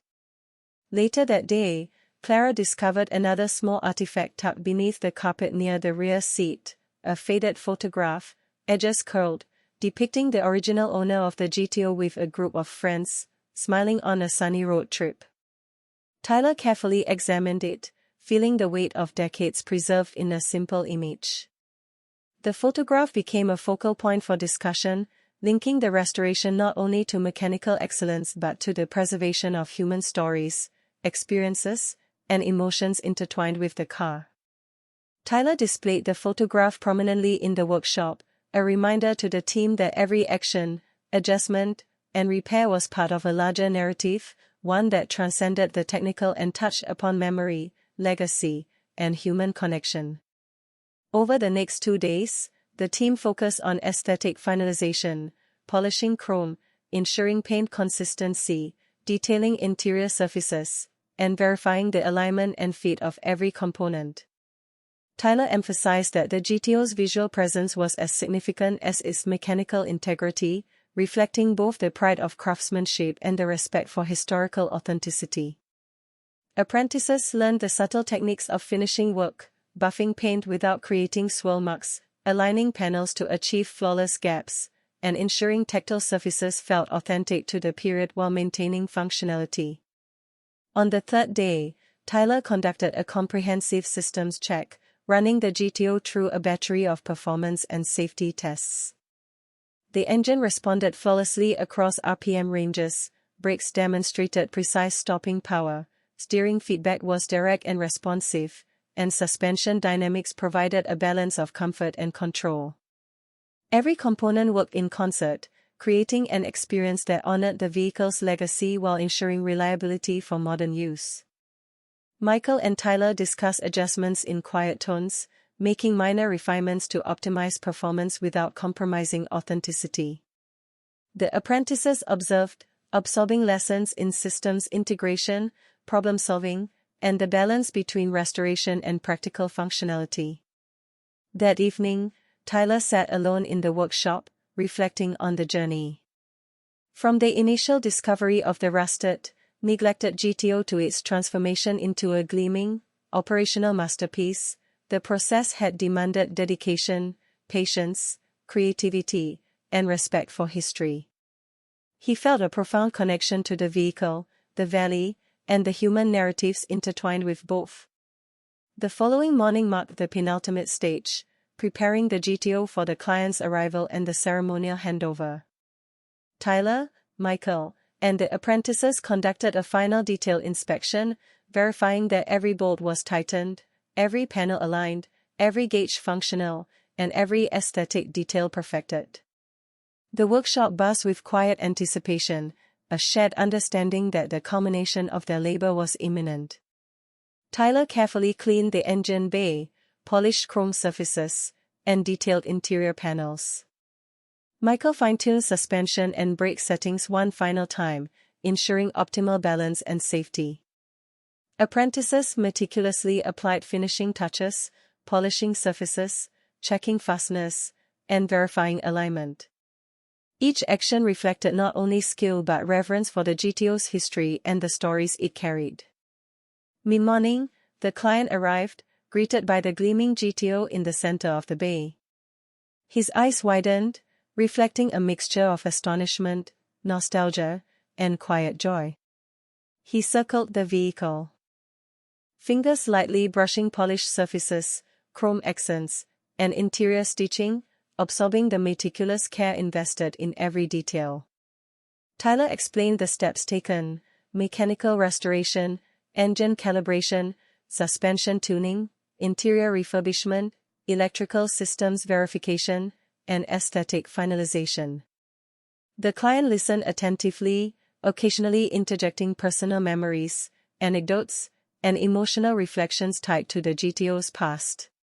He expressed gratitude not only for the technical accomplishment but for the respect and reverence shown to his family's legacy. As the client settled behind the wheel for a brief demonstration, Tyler provided guidance on operation, subtle cues, and maintenance considerations. The GTO responded flawlessly, its engine purring, suspension smooth, and controls precise. Michael followed alongside, observing and affirming that every adjustment, repair, and calibration had been successful. The apprentices watched, inspired by the culmination of their efforts, understanding that restoration was as much about narrative preservation, emotional resonance, and human connection as it was about mechanical expertise. After the demonstration, the client stepped out, visibly moved. He shared final anecdotes, expressions of gratitude, and reflections on the GTO's history and significance.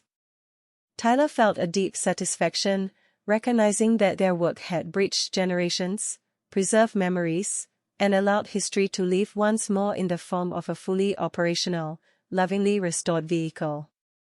As the client departed, Tyler, Michael, and the apprentices conducted a final inspection, documenting measurements, calibrations, and observations for future reference. The GTO stood gleaming, a testament to patience, skill, respect for history, and the power of human dedication. That evening, the team gathered briefly in the workshop, reflecting on the journey. Laughter, shared memories, and subtle moments of pride permeated the space. Tyler felt a profound connection to his work, the team, and the valley itself, recognizing that Russ Valley was more than a geographic location. It was a nexus of history, craft, and storytelling, where machines and memories intertwine in tangible, meaningful ways. As night fell, Tyler remained in the quiet workshop, walking around the GTO one last time before securing it. The car, engine silent yet imbued with vitality, reflected the culmination of their labor, the stories preserved, and the legacy honored. Tyler understood that restoration was a living process, one that demanded continuous attention, respect, and dedication. Yet, he also recognized the completeness of this chapter. The GTO had been rescued, revived, and returned to the world in a form that honored its past and prepared it for the future. Russ Valley, with its mist, mountains, and whispering winds, seemed to acknowledge the achievement. The GTO's revival was a testament not merely to technical skill but to the enduring power of human effort, collaboration, and reverence for history.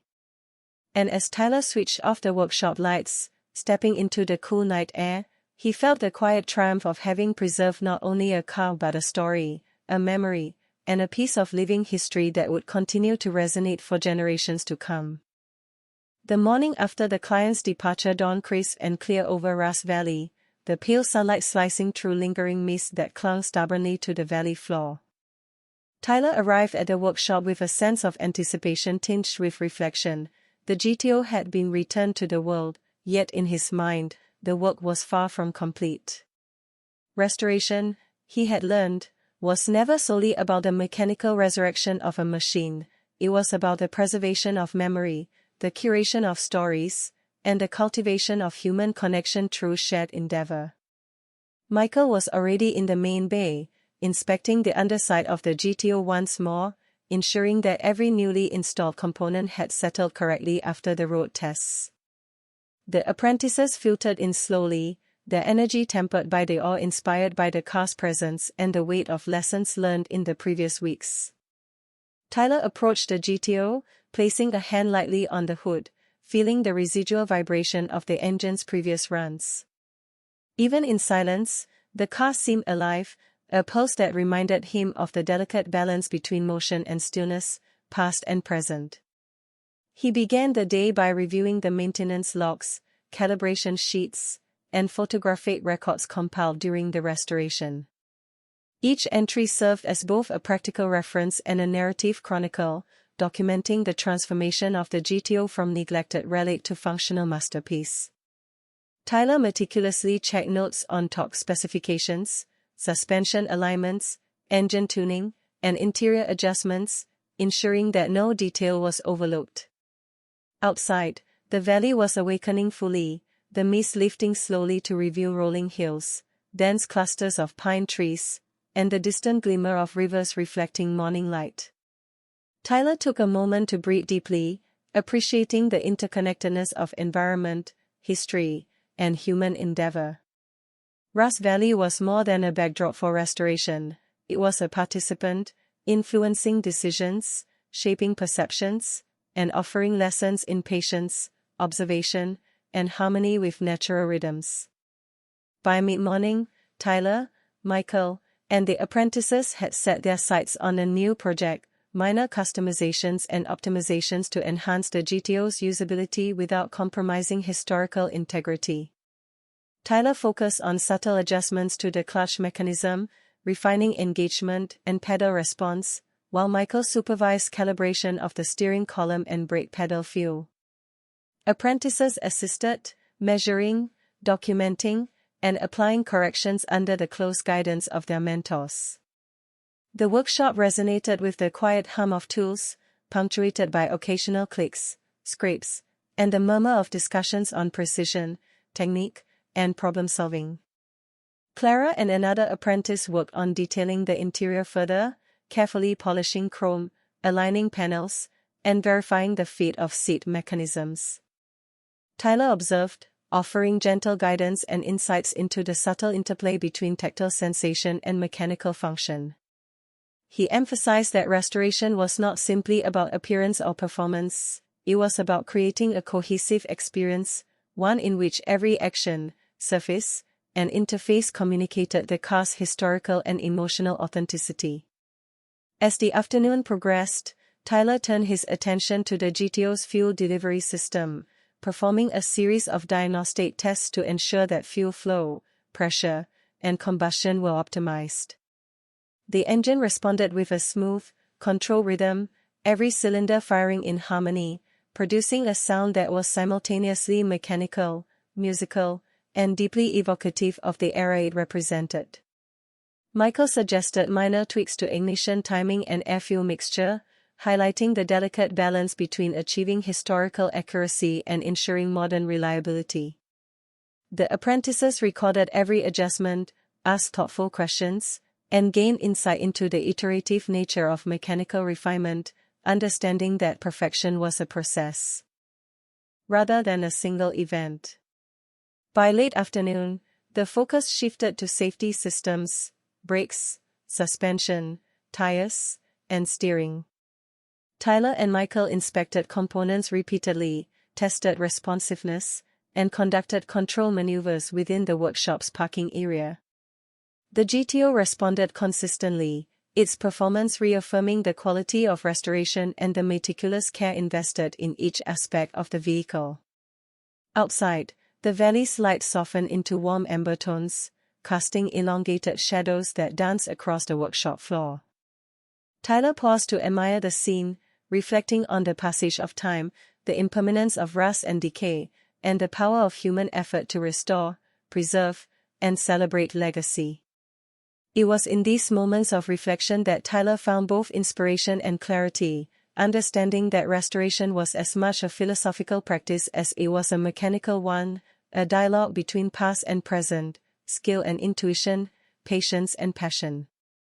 That evening, the team gathered to discuss potential enhancements for future projects. Tyler shared insights from the GTO restoration, emphasizing lessons in observation, adaptability, and the nuanced decisions that define authentic work. Michael recounted anecdotes from his own career, blending technical instruction with narrative, humor, and life lessons.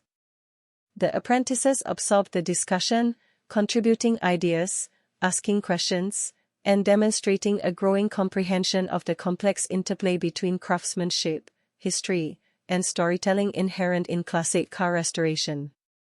Over the next 2 days, Tyler focused on refining the GTO's suspension dynamics.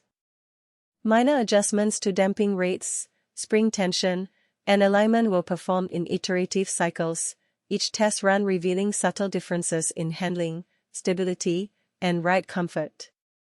Michael guided apprentices through measurement techniques, emphasizing the importance of precision, patience, and understanding feedback from both machine and environment.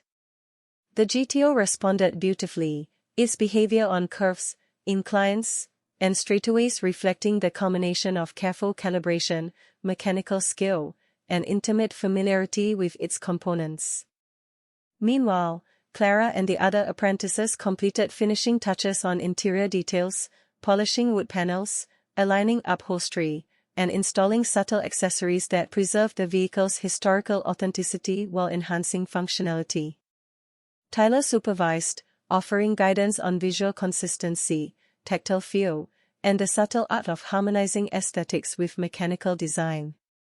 Each action reinforced lessons in attention to detail, the importance of patience, and the ability to perceive nuances often overlooked by casual observers. By midweek, the GTO was ready for an extended road test. Tyler prepared meticulously, checking fluid levels, tightening fasteners, and verifying instrument responsiveness. Michael followed alongside, prepared to observe and provide real-time guidance. The apprentices followed in a support vehicle, recording observations and data to inform any final adjustments. Tyler eased the GTO onto Ross Valley's winding roads, testing throttle response, braking efficiency, steering precision, and suspension performance. Each mile affirmed the quality of restoration, while highlighting minor areas for further optimization. Tyler documented observations meticulously, adjusting variables incrementally and noting the subtle impacts on performance, handling, and driver experience. Upon returning to the workshop, the team conducted a thorough inspection of all critical systems, verifying integrity and functionality. The GTO, engine purring contentedly, reflected the culmination of Tyler's work, collaborative effort, and meticulous attention to detail. Tyler felt a profound sense of accomplishment, tempered by humility and recognition that every restoration was a learning process, a dialogue across time between machine, environment, and human endeavor. Later that evening, Tyler remained alone in the workshop, reflecting on the GTO's journey and the broader lessons it offered. He considered the layers of history embedded in rust, wear, and repair, the stories conveyed through letters, photographs, and anecdotes, and the role of skilled artisans in preserving these legacies for future generations. The workshop, silent except for the occasional hum of a ventilation fan, felt like a sanctuary of memory and craft, a place where past, present, and future converged in tangible, meaningful ways. Over the next few days, Tyler initiated a series of minor custom enhancements to improve usability without compromising authenticity, adjusting seat ergonomics, improving pedal feel, and refining dashboard readability. Michael guided apprentices through techniques of subtle mechanical and aesthetic adjustments, reinforcing lessons in balance, observation, and iterative problem-solving. Each modification was meticulously documented, ensuring that future restorers could understand decisions, preserve authenticity, and maintain functional integrity. On the final day of this phase, Tyler conducted a comprehensive inspection, reviewing every system, engine, transmission, brakes, suspension, interior, and exterior. He verified alignment, calibration, torque settings, and functional performance across all components. Michael corroborated measurements, offered minor refinements, and confirmed that the GTO was fully prepared for continued use and appreciation. The apprentices observed, absorbing lessons that blended technical expertise with historical understanding, emotional awareness, and narrative preservation. That evening, Tyler and Michael took a moment to stand outside the workshop, watching the valley bathe in soft twilight. Ross Valley seemed almost to acknowledge the accomplishment, mountains outlined in gold, rivers reflecting fading light, and the whisper of wind through pine needles creating a serene, contemplative atmosphere. Tyler reflected on the journey, the initial discovery of the rusted, neglected GTO, the meticulous restoration process, the engagement with stories, letters, and photographs, and the successful resurrection of a vehicle that now stood as both machine and narrative artifact. The car was no longer merely a project, it was a living repository of history, craftsmanship, and human experience. In the quiet, Tyler felt gratitude for Michael's mentorship, for the apprentices' dedication, for the valley's inspiration, and for the opportunity to participate in a dialogue that spanned decades. He understood that restoration was not merely about mechanical perfection but about preserving the intangible essence of the past, connecting stories, and ensuring that history could be experienced, appreciated, and understood in tangible form. As Tyler returned to the workshop to lock up, he ran a hand along the GTO one final time for the evening, feeling the smooth metal, polished chrome, and tactile surfaces that represented weeks of labor, attention, and devotion. The engine, silent yet vibrant with potential, seemed to acknowledge the care, respect, and reverence invested in its revival. Tyler understood that, while restoration was inherently iterative, this chapter had reached a meaningful conclusion. The GTO had been reborn, its history preserved, and its presence in Ross Valley solidified as a testament to patience, skill, and human connection.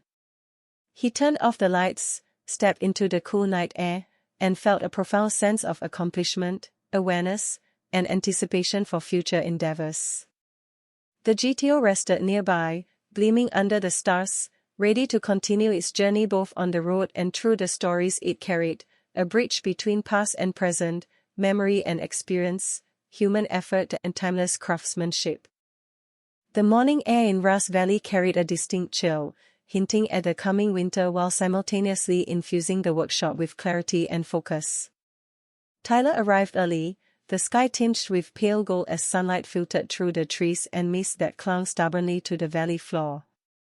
The GTO rested in the center bay, its polished surfaces reflecting the morning light and the quiet anticipation that permeated the space.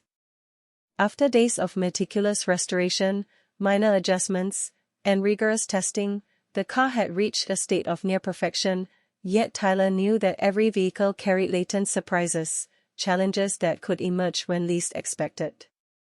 Michael was already at work, inspecting the GTO's suspension and brake systems, ensuring that all components had settled properly following extensive road tests. The apprentices arrived shortly thereafter, eager to participate and continue learning from the process that had transformed the workshop into both classroom and sanctuary. Tyler approached the GTO with reverence, hands lightly grazing the hood as he surveyed every curve, panel, and piece of chrome.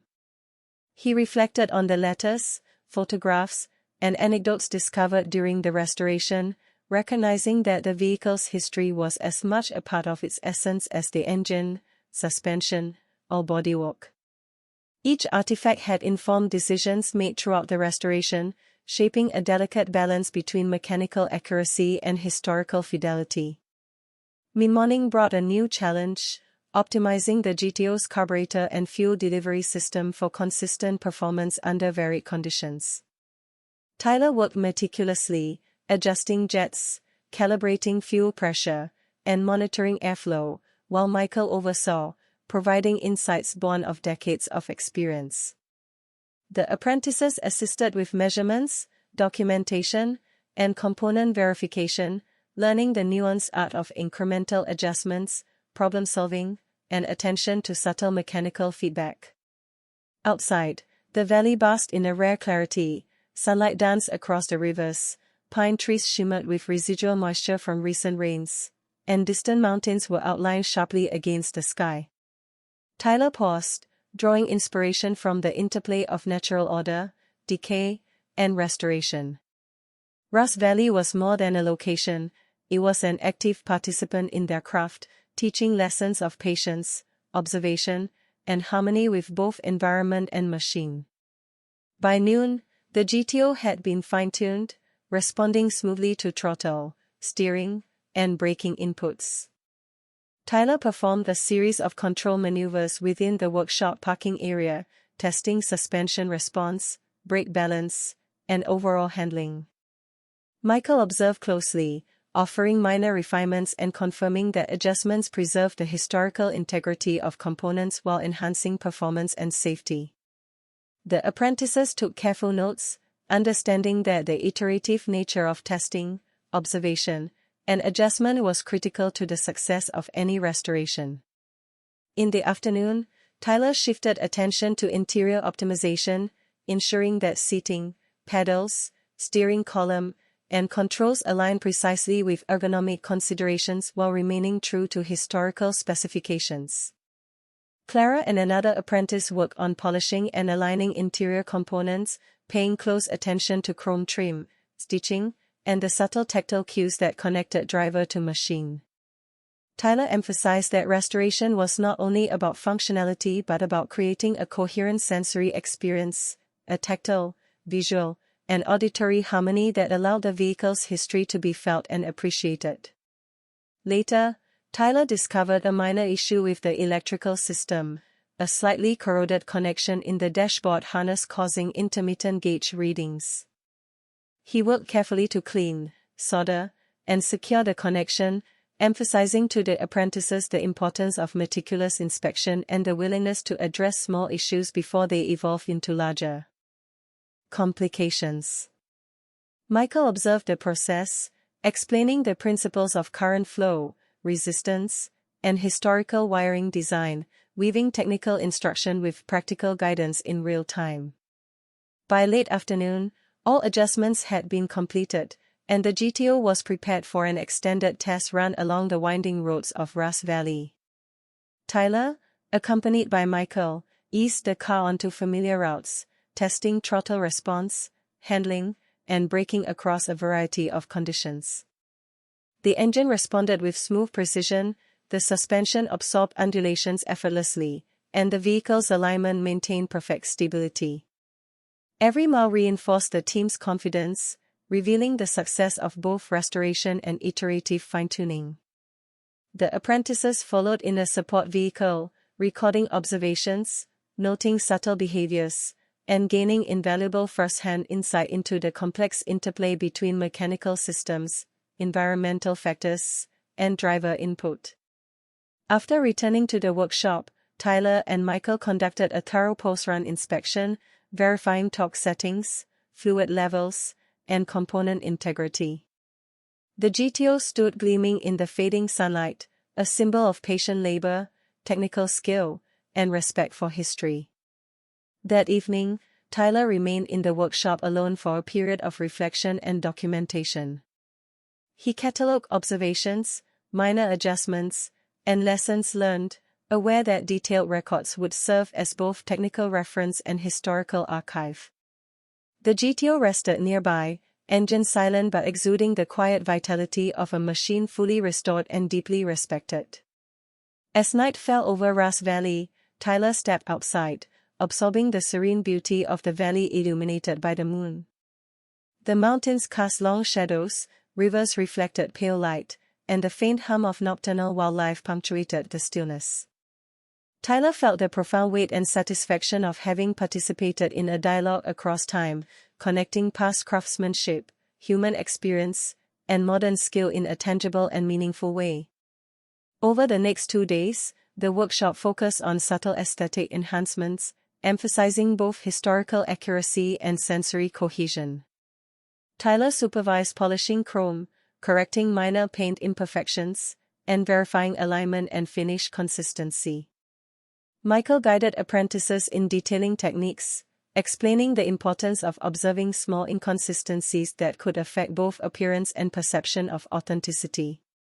The GTO, under these careful hands, evolved from a mechanically restored vehicle into a complete historical artifact, visually, tactily, and emotionally resonant. Midweek brought the task of finalizing mechanical harmonization, fine adjustments to steering geometry, brake bias, and suspension damping to ensure that both performance and authenticity were preserved. Tyler, Michael, and apprentices worked iteratively, testing each minor change, documenting results, and refining techniques. Tyler emphasized that these last refinements were as much about understanding the car's narrative and historical intent as they were about achieving technical excellence. By the end of the week, the GTO had reached a stage of harmony seldom achieved in restorations: mechanical integrity, aesthetic perfection, historical authenticity, and emotional resonance coexisted seamlessly. Tyler performed one final comprehensive systems check, confirming engine performance, transmission smoothness, suspension balance, braking efficiency, and interior ergonomics. Michael corroborated measurements, offering minor insights and confirming readiness for long-term operation. The apprentices observed, taking careful notes and internalizing lessons that extended far beyond the technical, embracing patience, observation, narrative awareness, and collaboration. The client returned unexpectedly to view the GTO, expressing astonishment and gratitude. He circled the car slowly, hands lightly tracing polished chrome, paint, and interior surfaces. Tyler explained refinements, adjustments, and the rationale behind each decision. The client shared additional memories, anecdotes, and reflections, further enriching the narrative the GTO carried and reinforcing the team's understanding of the intimate link between mechanical restoration and human history. After a brief test drive with the client, Tyler and Michael returned to the workshop. Observing the client's emotional connection to the car, Tyler felt a profound satisfaction that transcended technical accomplishment. The GTO was no longer simply a project, it was a living repository of stories, a bridge connecting past experiences to the present, and a symbol of the enduring value of careful, respectful craftsmanship. That evening, the workshop quieted, and Tyler conducted a final review of all documentation, photographs, and performance logs. He noted minor adjustments, reflections, and observations, ensuring that the restoration's narrative and technical record were complete. The GTO rested nearby, engine silent but imbued with potential and history, a tangible testament to human dedication, skill, and respect for legacy. Over the next 2 days, Tyler and Michael prepared the workshop for new projects, but their attention often drifted to the GTO. Its presence served as both inspiration and reminder. Each restoration carried lessons, challenges, and stories worth preserving, demanding patience, attention, and reverence. The apprentices reflected on their experiences, gaining insight not only into mechanical restoration but also into the broader meaning of preserving history, memory, and craftsmanship. On the final evening of this phase, Tyler walked through the workshop, hands lightly brushing the GTO's polished surfaces. He reflected on the journey, the discovery of rust, neglect, and decay, the patient work of disassembly, cleaning, repair, and reassembly, the integration of narrative artifacts, the iterative refinement of performance, aesthetics, and historical authenticity. Every decision, adjustment, and minor enhancement had been undertaken with respect, precision, and care, producing a vehicle that was as emotionally resonant as it was mechanically sound. Tyler stepped outside into the crisp night air, the valley bathed in moonlight. Rust Valley, with its mist, mountains, and rivers, seemed to acknowledge the completion of this chapter. The GTO rested in the workshop, silent yet vibrant, a testament to the enduring power of human skill, patience, collaboration, and reverence for history.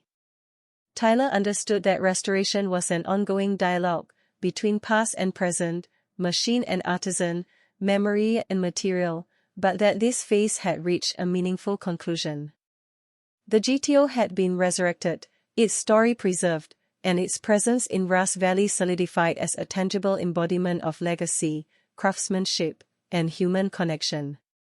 And as Tyler locked the workshop for the night, stepping into the cool, still air, he felt the quiet satisfaction of accomplishment, awareness of the lessons learned, and anticipation for the journeys yet to come, both on the road and through the stories the GTO would carry into the future. The day dawned over Rust Valley with a muted glow, the morning mist hovering low over the pine-studded slopes and winding roads. Tyler arrived at the workshop before sunrise, the chill in the air sharpening his senses and focusing his attention on the GTO, which sat in the central bay like a sleeping predator, its polished curves and gleaming chrome reflecting the first timid rays of light. Even after weeks of meticulous restoration, Tyler felt a familiar tension, the awareness that the smallest detail could define the difference between a merely restored car and a true masterpiece.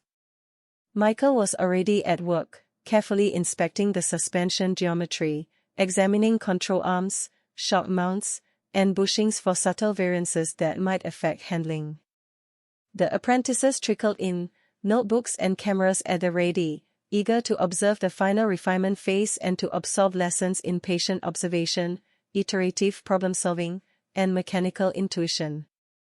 Tyler approached the GTO, hands brushing over the hood, steering wheel, and chrome trim, appreciating the tactile cues of precision engineering.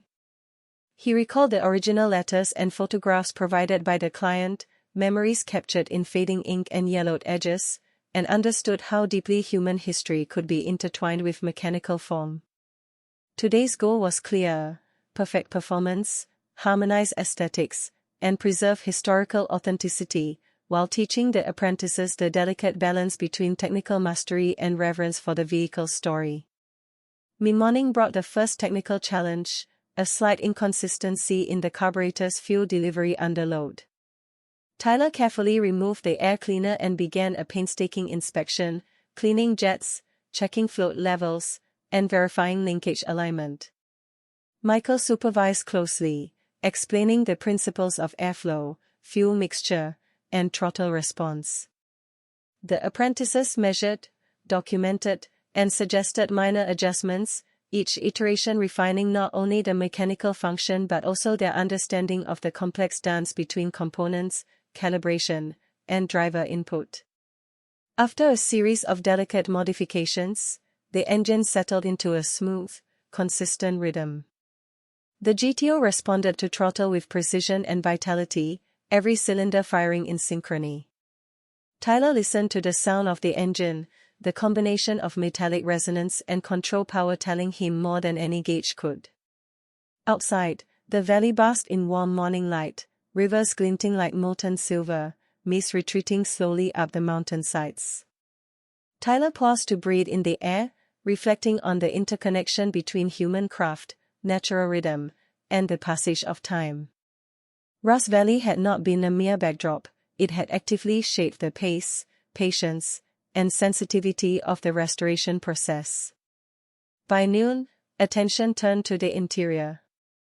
Tyler and Clara meticulously examined every panel, knob, and gauge, ensuring tactile and visual consistency with historical specifications. Seats were aligned to millimeter precision, the dashboard polished and instruments calibrated. Minor imperfections were identified and corrected: a slightly loose glove compartment hinge, a subtle misalignment of the center console trim. Each correction reinforced the apprentice's understanding of the importance of patience, observation, and iterative refinement. Mid-afternoon was devoted to brake and suspension fine-tuning. Tyler guided apprentices through a series of control maneuvers within the workshop's parking area, testing responsiveness, pedal feel, and damping behavior. Michael monitored performance metrics, offering insights into alignment, geometry, and the subtle interplay between weight distribution and road surface feedback. The GTO responded beautifully, each adjustment enhancing precision, comfort, and control without compromising historical authenticity. By late afternoon, it was time for an extended road test. Tyler eased the GTO onto Ross Valley's winding roads, every turn, incline, and curve. A test of suspension, steering, and engine response. The apprentices followed in a support vehicle, documenting behavior, noting subtle nuances, and observing the way driver input translated into mechanical action. Tyler pushed the vehicle incrementally, feeling the harmony of throttle, brakes, and steering in perfect synchrony. The GTO's engine purred with authority, the suspension absorbed irregularities gracefully, and the steering feedback communicated confidence and precision. Returning to the workshop, Tyler conducted a comprehensive post-run inspection. Bolts were checked, fluid levels verified, and every component examined for signs of stress or wear. Michael confirmed the integrity of adjustments, while the apprentices meticulously documented measurements, observations, and lessons learned. The GTO stood gleaming, a tangible testament to patient craftsmanship, technical skill, and respect for historical integrity. That evening, Tyler remained in the workshop alone, reflecting on the journey. He reviewed photographs, notes, and client correspondence, contemplating the narratives intertwined with the vehicle. The GTO was more than metal and paint, it was a vessel of memory, a repository of stories, and a bridge connecting past experiences with present skill.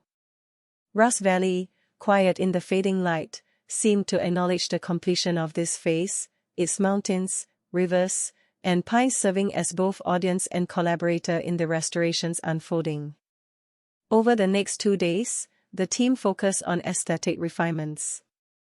Tyler supervised the polishing of chrome, the alignment of panels, and the verification of interior fit and finish. Michael instructed apprentices on finishing techniques, emphasizing the importance of subtle observation and the critical eye required to detect imperfections invisible to the untrained eye. The GTO evolved under their hands, its surfaces, lines, and tactile qualities achieving a cohesion that transcended mere restoration, elevating it into the realm of artistry. By midweek, the final mechanical harmonization began. Tyler adjusted steering geometry, brake balance, and suspension damping in iterative cycles, observing the subtle differences in handling and ride quality. Michael provided guidance on how minor tweaks could influence overall performance, encouraging apprentices to internalize lessons in observation, patience, and iterative problem-solving. Each change was documented meticulously, ensuring a record for future reference and preservation of historical authenticity. As the week progressed, Tyler prepared for a client revisit. When the client arrived, he was visibly moved, circling the GTO slowly, his hands tracing polished surfaces, interior panels, and chrome accents. Tyler walked him through the vehicle, explaining refinements, calibrations, and historical considerations. The client shared stories and memories associated with the car, revealing details that added emotional depth to the team's understanding and further enriching the vehicle's narrative. After a short test drive with the client, the GTO returned to the workshop, engine humming softly as if acknowledging the attention, care, and reverence invested in its resurrection. Tyler felt a deep sense of satisfaction, not merely in technical accomplishment but in having preserved history, human memory, and emotional resonance in mechanical form. That evening, the workshop settled into quiet reflection. Tyler reviewed all documentation, photographs, and adjustment logs, ensuring completeness and clarity. The apprentices gathered around, discussing lessons learned, challenges faced, and insights gained. The GTO rested silently, a tangible embodiment of human skill, patience, and respect for legacy, its presence inspiring both reflection and aspiration. Over the next few days, Tyler and Michael continued minor adjustments and final checks, while apprentices refined finishing touches and practiced documentation techniques. The vehicle's presence served as a constant inspiration, a reminder of the meticulous work, dedication, and collaboration required to achieve a restoration that was both mechanically precise and emotionally resonant. On the final evening, Tyler walked around the GTO, hands lightly brushing polished metal, chrome, and interior surfaces. He reflected on the journey, from neglected rust and decay to fully restored functionality, from fragmented memories to cohesive narrative preservation. The GTO had become more than a project, it was a bridge across decades, a repository of stories, a testament to human dedication, and an exemplar of patient craftsmanship. Tyler stepped outside, feeling the crisp night air of Grass Valley, listening to the subtle whisper of wind through pine trees and the distant murmur of rivers. The valley seemed to acknowledge the conclusion of this chapter. The GTO rested nearby, engine silent yet vibrant with history, readiness, and potential, a living artifact that would continue to tell stories, inspire learning, and connect past, present, and future. Tyler knew restoration was an ongoing dialogue, a process of continuous care and reflection. Yet, for now, this phase had reached a satisfying conclusion. The vehicle had been resurrected, its history honored, and its presence in Grass Valley solidified as a symbol of skill, patience, and human connection. And as Tyler locked the workshop for the night, he felt the quiet triumph of accomplishment, tempered with humility and anticipation for future endeavors, the next cars, the next stories, and the next bridges between past and present awaiting his care. The following morning, Grass Valley was shrouded in a gentle fog, the mountains and winding roads veiled in soft gray mist that muted color and sound alike.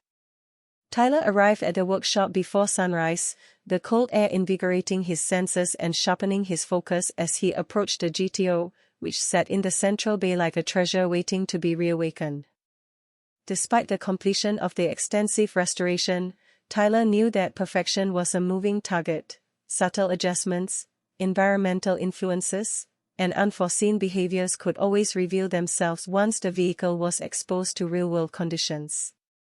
Michael was already present, crouched over the GTO's undercarriage, examining bushings, suspension mounts, and brake lines with the precision of a surgeon. His eyes caught minute imperfections invisible to the untrained observer, and his hands moved with practiced grace, adjusting and documenting each discovery. The apprentices trickled in, cameras, notebooks, and measuring tools in hand, aware that today would be a pivotal phase, the final real-world testing and refinement that would transform the GTO from a beautifully restored artifact into a fully harmonious driving experience. Tyler circled the vehicle, brushing his fingers along the smooth hood, polished chrome, and meticulously reupholstered interior. The weight of history embedded in each detail, the letters, photographs, and small personal effects discovered earlier, made the process deeply emotional. He understood that restoration was never solely mechanical, it was an act of preservation, respect, and storytelling, where every decision connected the present to the past. Mid-morning, Tyler focused on the engine, initiating a series of control runs to assess throttle response, combustion efficiency, and temperature stability. Michael monitored instrumentation, noting fluctuations, minor inconsistencies, and patterns that could inform refinements. The apprentices recorded measurements meticulously, noting not only numbers but the sensory feedback, the sound, vibration, and tactile response of the engine, teaching them that mechanical understanding required observation of both empirical data and experiential nuance. Once satisfied with the engine, attention turned to the braking system. Tyler and Michael devised a series of staged braking tests along the workshop's access road, checking pedal feel, hydraulic pressure, and weight distribution during deceleration. The GTO responded smoothly, every adjustment confirming the success of prior calibrations and revealing subtle opportunities for further enhancement. Apprentices observed closely, measuring distances, recording pressure readings, and noting how environmental variables, temperature, humidity, and road surface affected performance. Midday brought interior refinement. Tyler examined seating ergonomics, pedal alignment, and dashboard visibility. Clara and the apprentices polished and aligned panels, chrome trim, and gauges, ensuring tactile consistency and visual authenticity. Minor discrepancies were corrected with precision, a slightly misaligned gear shift bezel, a subtle gap in the dashboard trim, and uneven stitching in the driver's seat. Tyler emphasized the importance of these subtleties, explaining that authenticity was communicated not only in function but in feel, touch, and perception. By mid-afternoon, the team prepared the GTO for an extended test drive along Ross Valley's winding roads. Tyler eased the car onto the pavement, testing throttle response, steering feedback, braking efficiency, and suspension harmony across curves, inclines, and straightaways. The vehicle responded with grace, its engine producing a sonorous hum that resonated through the valley, each component harmonized to create a cohesive, exhilarating driving experience. Michael followed in a support vehicle, observing handling, listening to the engine, and noting minor areas for incremental adjustment.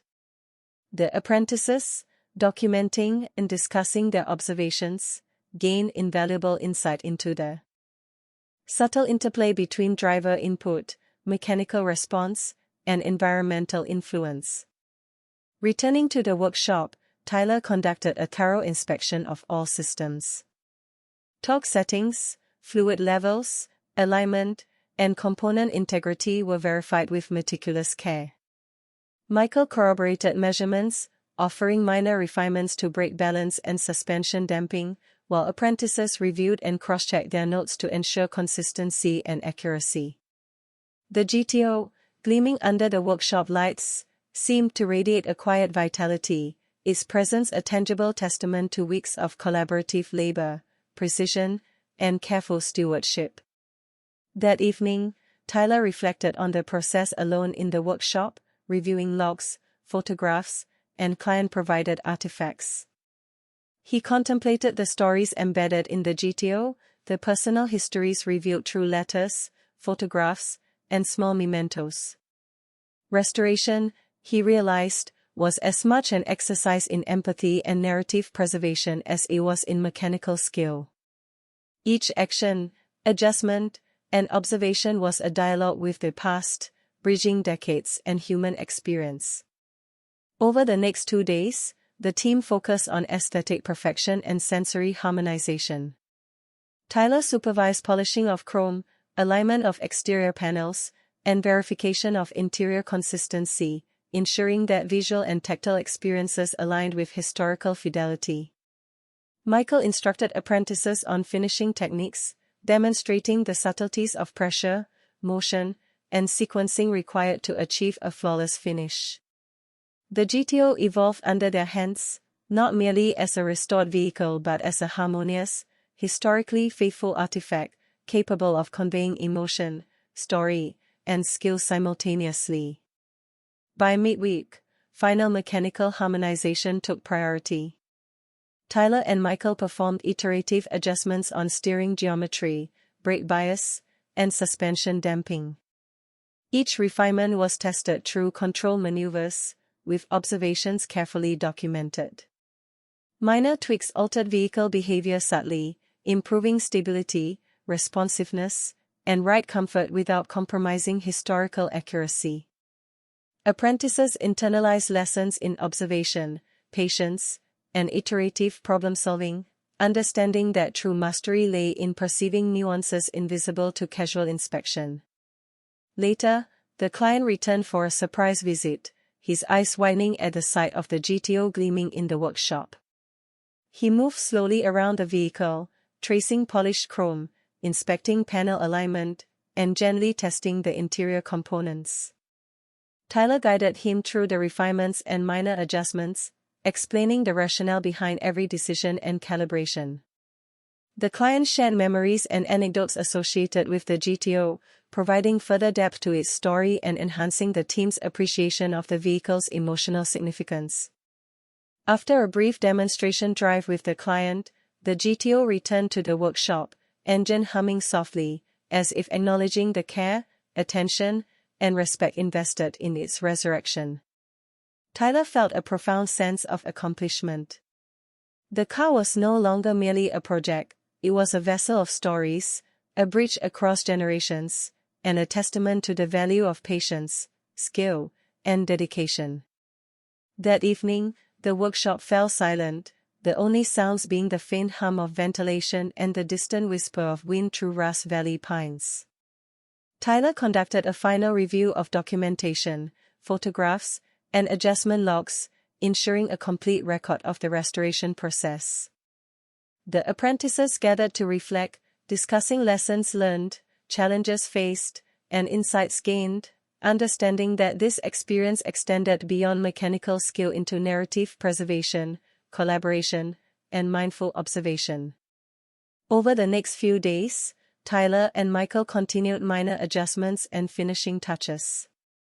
The GTO, with every surface polished, every system verified, and every component harmonized, stood as a symbol of excellence, patient craftsmanship, and historical fidelity. Its presence inspired both reflection and aspiration, serving as a reminder that restoration was a continuous dialogue with history, environment, and human ingenuity. On the final evening, Tyler walked around the GTO, hand brushing along the hood, chrome, and interior surfaces. He reflected on the journey, the discovery of rust and neglect, the painstaking process of disassembly and repair, the careful integration of narrative artifacts, and the iterative refinements that had brought mechanical and aesthetic harmony. The GTO had become more than a machine. It was a repository of stories, a tangible bridge connecting past, present, and future, and a testament to human patience, skill, and reverence for history. Tyler stepped outside into the crisp night air, the valley bathed in soft moonlight. Ross Valley seemed to acknowledge the culmination of this phase, the mountains, rivers, and forests standing witness to the care, dedication, and artistry invested in the GTO. The vehicle rested silently nearby, engine dormant but vibrant with the potential of future journeys, the memories it carried, and the stories it would continue to tell. Tyler locked the workshop and took a final look at the gleaming GTO, aware that restoration was a process without absolute endpoint, yet satisfied that this chapter had reached a meaningful, resonant conclusion. The GTO had been resurrected, its history preserved, and its presence in Ross Valley secured as a symbol of enduring craftsmanship, collaboration, and narrative continuity. And as Tyler walked away into the quiet night, he felt the weight of achievement, the serenity of reflection, and the anticipation of future projects, stories, and restorations waiting to be discovered, honored, and brought to life. The dawn over Ross Valley carried a gentle chill, the first light glinting off dew-laden grass and the faint mist lingering among the pines. Tyler arrived at the workshop with a deliberate calm, the crisp air sharpening his senses and preparing him for another day immersed in the world of restoration.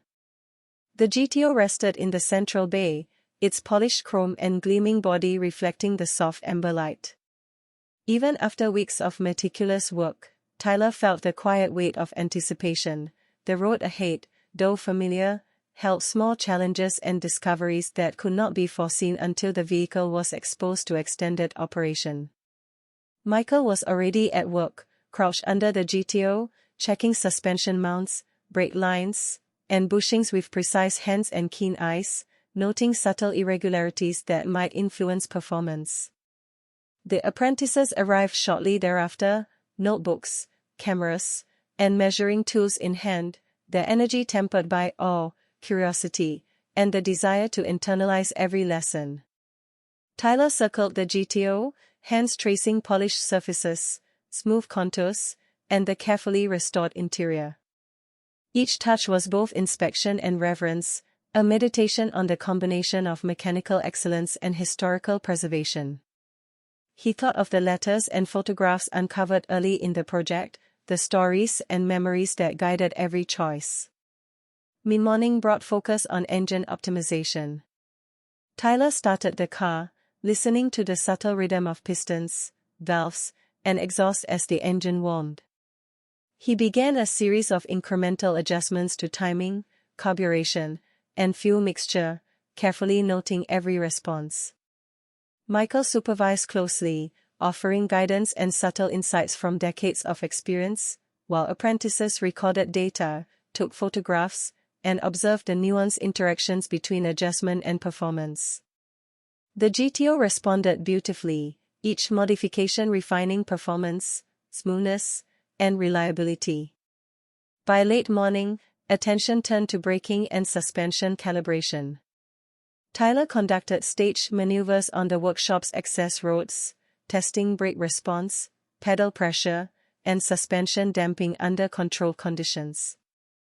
Michael measured alignment, weight distribution, and ride height, while apprentices documented each observation, learning the delicate interplay between mechanical behavior, driver input, and environmental factors. Small refinements were made iteratively, each subtly enhancing handling, comfort, and safety while preserving the car's original character. Midday brought interior and ergonomic optimization. Tyler focused on seating alignment, pedal positioning, and dashboard visibility. Clara and the apprentices polished trim, ensured precise gauge calibration, and adjusted interior panels to achieve visual and tactile consistency. Tyler emphasized that authenticity extended beyond appearance, the feel of surfaces, the responsiveness of controls, and the subtle cues of fit and finish conveyed history, craft, and emotion to anyone interacting with the vehicle. In the afternoon, Tyler prepared for an extended road test along Ross Valley's winding roads. The apprentices followed in a support vehicle, measuring, documenting, and observing the GTO's behavior. Tyler tested throttle response, cornering stability, braking balance, and suspension performance across various gradients, curves, and surfaces. The car moved with smooth precision, every system operating in harmony, its engine producing a resonant, satisfying hum. Michael monitored performance metrics, offering minor adjustments in real time and noting potential areas for further fine-tuning. Returning to the workshop, Tyler conducted a comprehensive inspection of all critical systems, torque verification, fluid levels, alignment, and component integrity. Michael confirmed readings and suggested minor refinements to brake bias and suspension damping, while apprentices cross-referenced observations with documentation from previous tests. The GTO gleamed under the workshop lights, a symbol of patient craftsmanship, attention to detail, and historical fidelity. That evening, Tyler reflected alone in the workshop, reviewing performance logs, photographs, and client correspondence. He contemplated the layers of history preserved in the vehicle, the stories captured in letters, and the memories embedded in photographs. Restoration, he understood, was as much about empathy and narrative preservation as it was about mechanical mastery. Every adjustment was a dialogue with the past, a bridge connecting memory and contemporary skill. Over the next 2 days, Tyler and Michael focus on aesthetic refinement and final polishing. Chrome, paint, and interior surfaces were meticulously cleaned, buffed, and aligned to achieve flawless visual harmony. Michael guided apprentices in finishing techniques, emphasizing subtle observations, proper sequencing, and the critical eye required to detect imperfections invisible to the casual observer. The GTO evolved beyond mere restoration, becoming a cohesive artifact in which every surface, sound, and tactile sensation reflected skill, care, and historical authenticity. Midweek saw the final mechanical harmonization. Tyler adjusted steering geometry, brake balance, and suspension damping through iterative testing and measurement. Each refinement subtly influenced handling, ride comfort, and responsiveness, improving the driving experience without compromising the authenticity of components or design. Apprentices absorbed lessons in observation, iterative problem-solving, and the delicate interplay of mechanical systems, environmental conditions, and driver perception. Later, the client returned for a scheduled visit, his expression one of awe as he circled the GTO. Fingers traced polished trim, dashboards, and interior fittings, connecting tactily with memories and history. Tyler explained refinements, calibrations, and rationale behind each adjustment, while the client shared stories, memories, and emotional reflections associated with the vehicle. These narratives deepened the team's appreciation of the GTO's significance and underscored the importance of historical fidelity in restoration.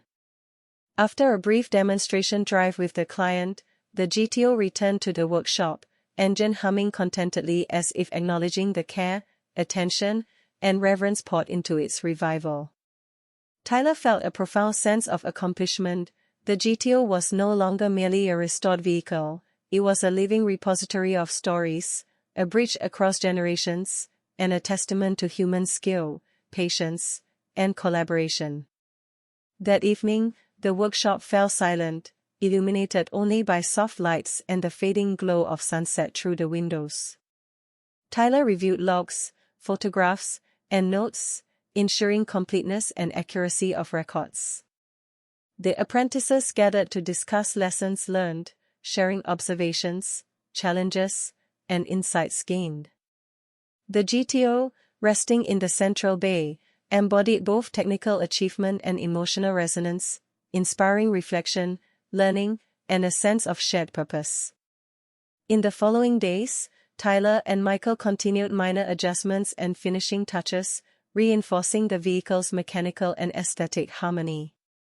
The GTO's presence inspired mindfulness, attention to detail, and reverence for craft. Each movement, each inspection, each reflection strengthened the apprentices' understanding of restoration as a process that combined mechanical skill, historical knowledge, and narrative sensitivity. On the final evening of this phase, Tyler walked around the GTO, hand lightly brushing its polished surfaces. He reflected on the journey, the discovery of rust and neglect, the painstaking process of disassembly, cleaning, and repair, the integration of artifacts that carried human stories, and the iterative adjustments that produced mechanical and aesthetic perfection. The vehicle had transcended its material form, becoming a repository of history, a bridge connecting past, present, and future, and a testament to the dedication, patience, and skill invested by all involved. Tyler stepped outside, breathing in the crisp night air of Grass Valley, listening to the faint whisper of wind through pines and the distant hum of rivers. The valley itself seemed to acknowledge the culmination of this chapter. The GTO rested silently nearby, engine dormant but alive with history, stories, and potential journeys. Tyler locked the workshop, feeling the quiet triumph of achievement and the anticipation of future projects. Restoration, he knew, was never fully complete, but this phase, the resurrection, refinement, and harmonization of the GTO, had reached a meaningful and resonant conclusion. The car's history had been honored, its presence in Ross Valley preserved, and its legacy solidified through careful stewardship, skilled craftsmanship, and respect for memory. And as Tyler walked away, leaving the gleaming GTO to rest under the valley stars, he felt both satisfaction and readiness for the next chapter, the next story, and the next bridge between past and present awaiting his care. The morning broke over Ross Valley with a pale, delicate light that filtered through the dense mist clinging to the mountains and pine forests. Tyler arrived at the workshop early, the chill in the air invigorating him, sharpening his senses and focus. The GTO rested in the central bay, polished to perfection, its chrome glinting softly under the morning sun.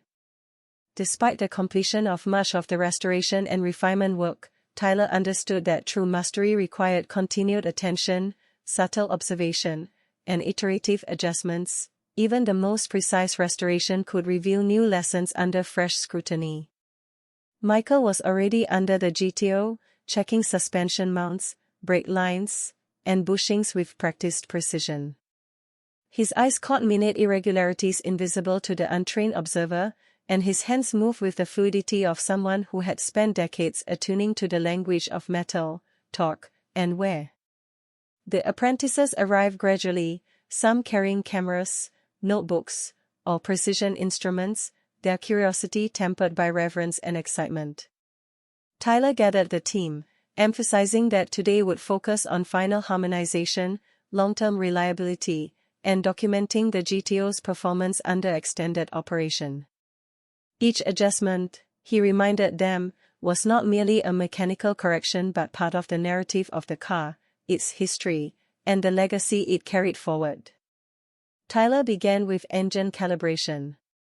Despite previous work, he noticed a subtle hesitation at mid-throttle, a nuance that could affect performance and driver confidence. Removing the air cleaner, he carefully disassembled the carburetor, inspecting jets, floats, and linkages with methodical precision. Michael offered guidance, explaining the delicate balance of airflow, fuel mixture, and ignition timing. Apprentices documented every measurement, taking note of subtle differences in engine response, and learning the iterative process of diagnosing, testing, and refining. After several rounds of adjustment, the engine settled into a smooth, lively rhythm, responding with both precision and character, producing a tone that resonated deep within the chest, a sound that was mechanical, musical, and evocative of the era it represented. By late morning, attention shifted to brakes and suspension. Tyler conducted a series of staged maneuvers on the workshop access roads, testing pedal feel, hydraulic pressure, weight distribution, and suspension response under controlled conditions. Michael measured alignment, camber, and ride height, while apprentices recorded observations and learned to correlate data with tactile and auditory feedback. Each minor refinement improved responsiveness, stability, and comfort, while preserving the authenticity of components and the original character of the vehicle. Midday brought focus on the interior. Tyler inspected seat alignment, pedal ergonomics, and dashboard visibility. Clara and the apprentices polished panels, verified gauge calibration, and adjusted trim to achieve both tactile and visual harmony. Minor imperfections, such as a slightly uneven stitching pattern or a misaligned panel edge, were corrected, with Tyler emphasizing that these subtle details defined historical fidelity and conveyed a sense of care and respect to anyone experiencing the car. In the afternoon, Tyler prepared for an extended road test along Ross Valley's winding roads. The apprentices followed in a support vehicle, documenting performance, noting subtle differences in handling, and observing how driver input translated into mechanical response. Tyler pushed the GTO incrementally, feeling the harmony of throttle, brakes, steering, and suspension in perfect synchronization. The engine purred, the steering provided precise feedback, and the suspension absorbed every irregularity with grace. Each mile reinforced the importance of careful observation, patience, and iterative adjustment in achieving harmony between driver, machine, and environment. Returning to the workshop, Tyler performed a thorough inspection of all systems, verifying torque settings, fluid levels, alignment, and component integrity. Michael confirmed readings, suggested minor refinements, and ensured that every adjustment preserved the vehicle's historical authenticity. Apprentices cross-referenced their notes with prior documentation, understanding the importance of accurate record-keeping for both future maintenance and historical preservation. That evening, Tyler reflected alone in the workshop, reviewing logs, photographs, and client correspondence. He considered the narratives embedded in the GTO, the personal memories, letters, and photographs that had guided restoration choices, and realized that the project had become more than a mechanical endeavor. Restoration was a dialogue across time, connecting skill, memory, and human experience. Over the next 2 days, the team focused on final aesthetic touches. Tyler supervised polishing chrome, aligning exterior panels, and ensuring that interior details met both functional and historical standards.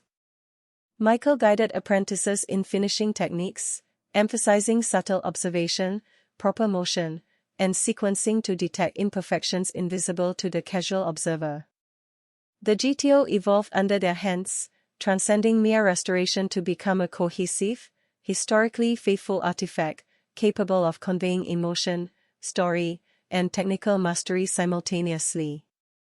By midweek, Tyler and Michael began final mechanical harmonization.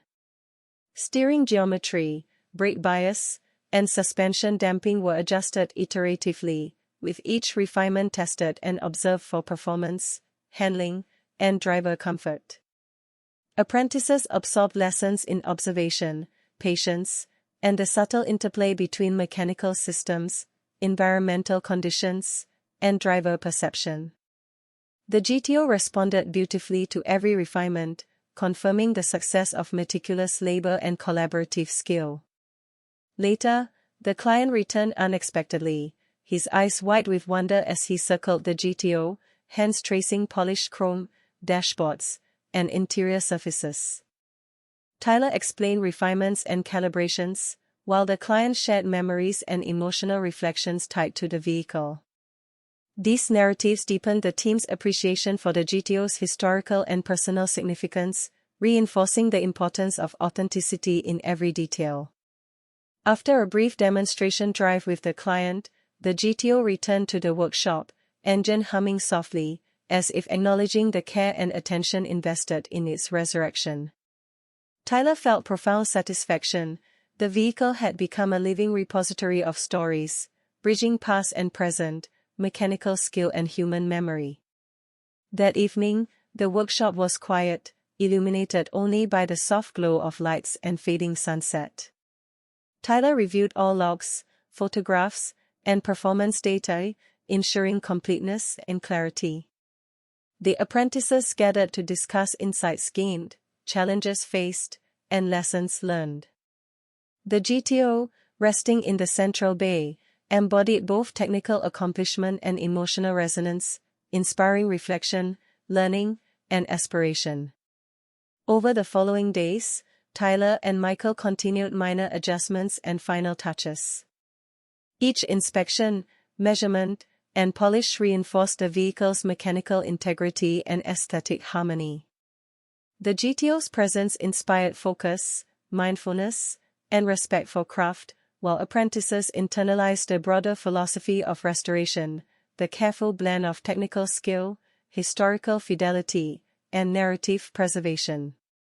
On the final evening of this phase, Tyler circled the GTO, hand lightly brushing over the polished hood, chrome, and interior trim.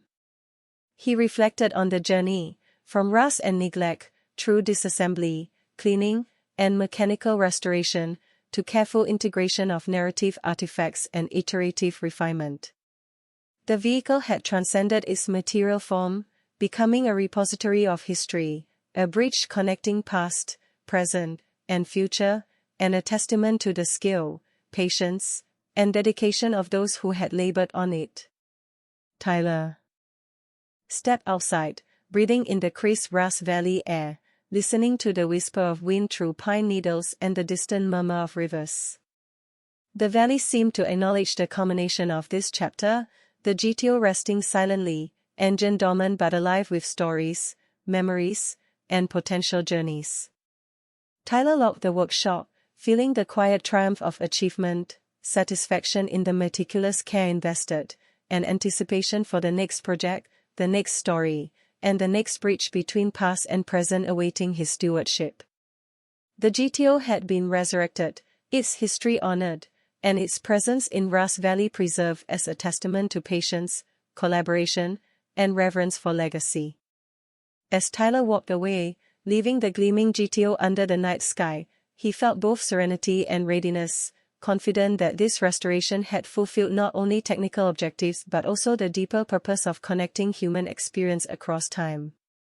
The morning air in Ross Valley was crisp and clear, the first light illuminating the workshop and reflecting off the polished surfaces of the GTO. Tyler arrived early, a quiet excitement tempered by reflection filling his mind as he approached the vehicle that had occupied weeks of effort, skill, and devotion.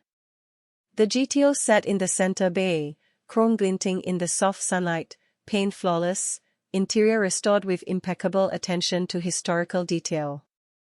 Michael was already present, kneeling by the suspension, inspecting bushings, control arms, and mounts for subtle shifts that could affect the vehicle's performance. The apprentices arrived shortly thereafter, notebooks and cameras in hand, their eagerness mingled with reverence. Today would be the culmination of everything, the final tests, documentation, and preparations for the vehicle's handover to its owner. Tyler began with the engine, listening intently as the car warmed.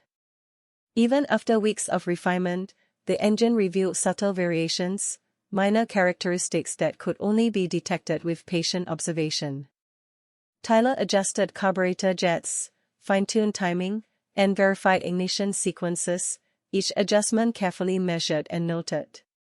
Michael supervised, offering insights drawn from decades of experience, while the apprentices meticulously recorded every step, learning the importance of precision, patience, and a deep connection to the machine. By mid-morning, Tyler moved on to braking and suspension calibration. A series of control maneuvers tested responsiveness, pedal feel, and weight transfer. The apprentices noted the results, comparing them to prior runs, discussing variations in handling, and observing the interplay between driver input and vehicle response. Minor refinements were made iteratively, every adjustment enhancing harmony between components, preserving historical authenticity while optimizing performance. Midday brought interior inspection and final ergonomic checks. Tyler evaluated seat alignment, pedal positioning, and dashboard visibility, ensuring that every control, gauge, and tactile surface was both historically accurate and functionally optimal. Clara and the apprentices polished trim, aligned panels, and verified gauge calibration. Even the smallest imperfections were corrected, a slightly uneven stitching pattern, a misaligned trim piece, or a subtle deviation in panel spacing. Tyler emphasized the importance of these details, explaining that restoration was as much about narrative fidelity as it was about mechanical excellence. In the afternoon, Tyler prepared the GTO for an extended road test along Ross Valley's winding, picturesque roads. The apprentices followed in a support vehicle, observing performance, documenting handling, and noting the subtle ways the vehicle responded to gradient changes, curves, and environmental conditions. Tyler drove with care, testing throttle response, steering precision, braking balance, and suspension harmony. The GTO moved with effortless grace, every system in sync, the engine producing a resonant hum that spoke of vitality, precision, and history. Returning to the workshop, Tyler conducted a thorough inspection. Torque settings, fluid levels, alignment, and component integrity were verified. Michael confirmed readings, recommended final minor adjustments, and ensured that the car met both mechanical and historical standards. Apprentices cross-checked their notes, completing the final documentation that would serve as a detailed record for future care and reference. That evening, Tyler reflected in the quiet workshop, reviewing logs, photographs, and the personal artifacts that had guided decisions throughout the project. The letters, photographs, and small memorabilia embedded in the GTO's narrative reminded him that restoration was as much an act of storytelling as it was technical work. Each decision connected past to present, memory to craftsmanship. Over the next 2 days, the team focused on final aesthetic refinement. Chrome, paint, and interior surfaces were polished to perfection. Michael guided apprentices in finishing techniques, emphasizing the subtle observation, methodical motion, and attention to detail required to detect imperfections invisible to casual inspection. The GTO evolved beyond restoration into artistry, a cohesive artifact in which visual, tactile, and auditory experiences reflected both human skill and historical fidelity. By midweek, Tyler and Michael began the final mechanical harmonization. Steering geometry, brake balance, and suspension damping were adjusted through iterative testing, each refinement verified and documented. Minor tweaks subtly influenced handling, comfort, and responsiveness while preserving the authenticity and character of the original design. Apprentices internalized lessons in patient observation, iterative problem-solving, and the nuanced dialogue between mechanical systems, environment, and driver perception. Later, the client returned, visibly moved by the sight of the GTO gleaming in the workshop. Fingers traced chrome, polished trim, and restored interior surfaces. Tyler explained refinements, calibrations, and design choices. The client shared memories and personal anecdotes, adding emotional depth and narrative context that enriched the team's appreciation of the GTO's significance. A brief demonstration drive ensued, the GTO responding gracefully, every system harmonized, engine resonant, and handling precise. Returning to the workshop, the vehicle rested, engine silent yet imbued with the vitality of careful restoration and respect for history. Tyler felt profound satisfaction. The GTO was no longer a mere machine, it was a vessel of stories, a bridge across decades, a testament to human dedication, skill, and collaboration. That evening, the workshop was quiet. Tyler reviewed all documentation, ensuring completeness, clarity, and accuracy. Apprentices gathered, reflecting on lessons learned, challenges overcome, and insights gained.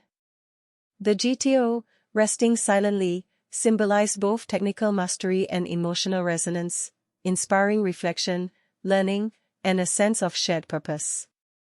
Over the following days, Tyler and Michael conducted minor adjustments and finishing touches, reinforcing mechanical integrity and aesthetic harmony. Every inspection, measurement, and polish strengthened the vehicle's authenticity and performance. The GTO's presence inspired mindfulness, attention to detail, and reverence for craft. Apprentices absorbed the broader philosophy: restoration is the confluence of technical skill, historical fidelity, and narrative preservation. On the final evening, Tyler circled the GTO one last time, hand brushing over polished surfaces, chrome trim, and interior details. He reflected on the journey, the rust and neglect, the painstaking disassembly and repair, the integration of artifacts carrying memory, and the iterative adjustments that brought mechanical and aesthetic perfection. The GTO had transcended its material form, becoming a repository of history, a bridge connecting past, present, and future, and a testament to the patience, skill, and dedication of all who contributed to its revival. Tyler stepped outside into Ross Valley's crisp night air, listening to the whisper of wind through pines and the distant murmur of rivers. The valley seemed to acknowledge the completion of this chapter.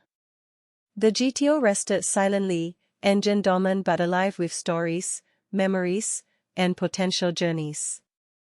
Tyler locked the workshop, feeling quiet triumph, satisfaction in meticulous care, and readiness for future projects. The restoration had preserved history, honored human memory, and established the GTO's presence in Ras Valley as a symbol of craftsmanship, patience, and reverence for legacy.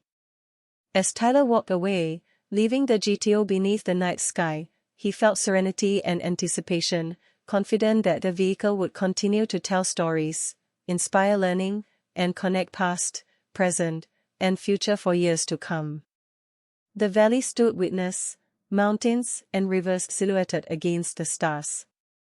Acknowledging the culmination of a journey built on precision, passion, and respect. Tyler understood that restoration was a living dialogue, a continuous cycle of discovery, care, and interpretation. The GTO was complete, yet alive with narrative, memory, and purpose, a true blast from the past.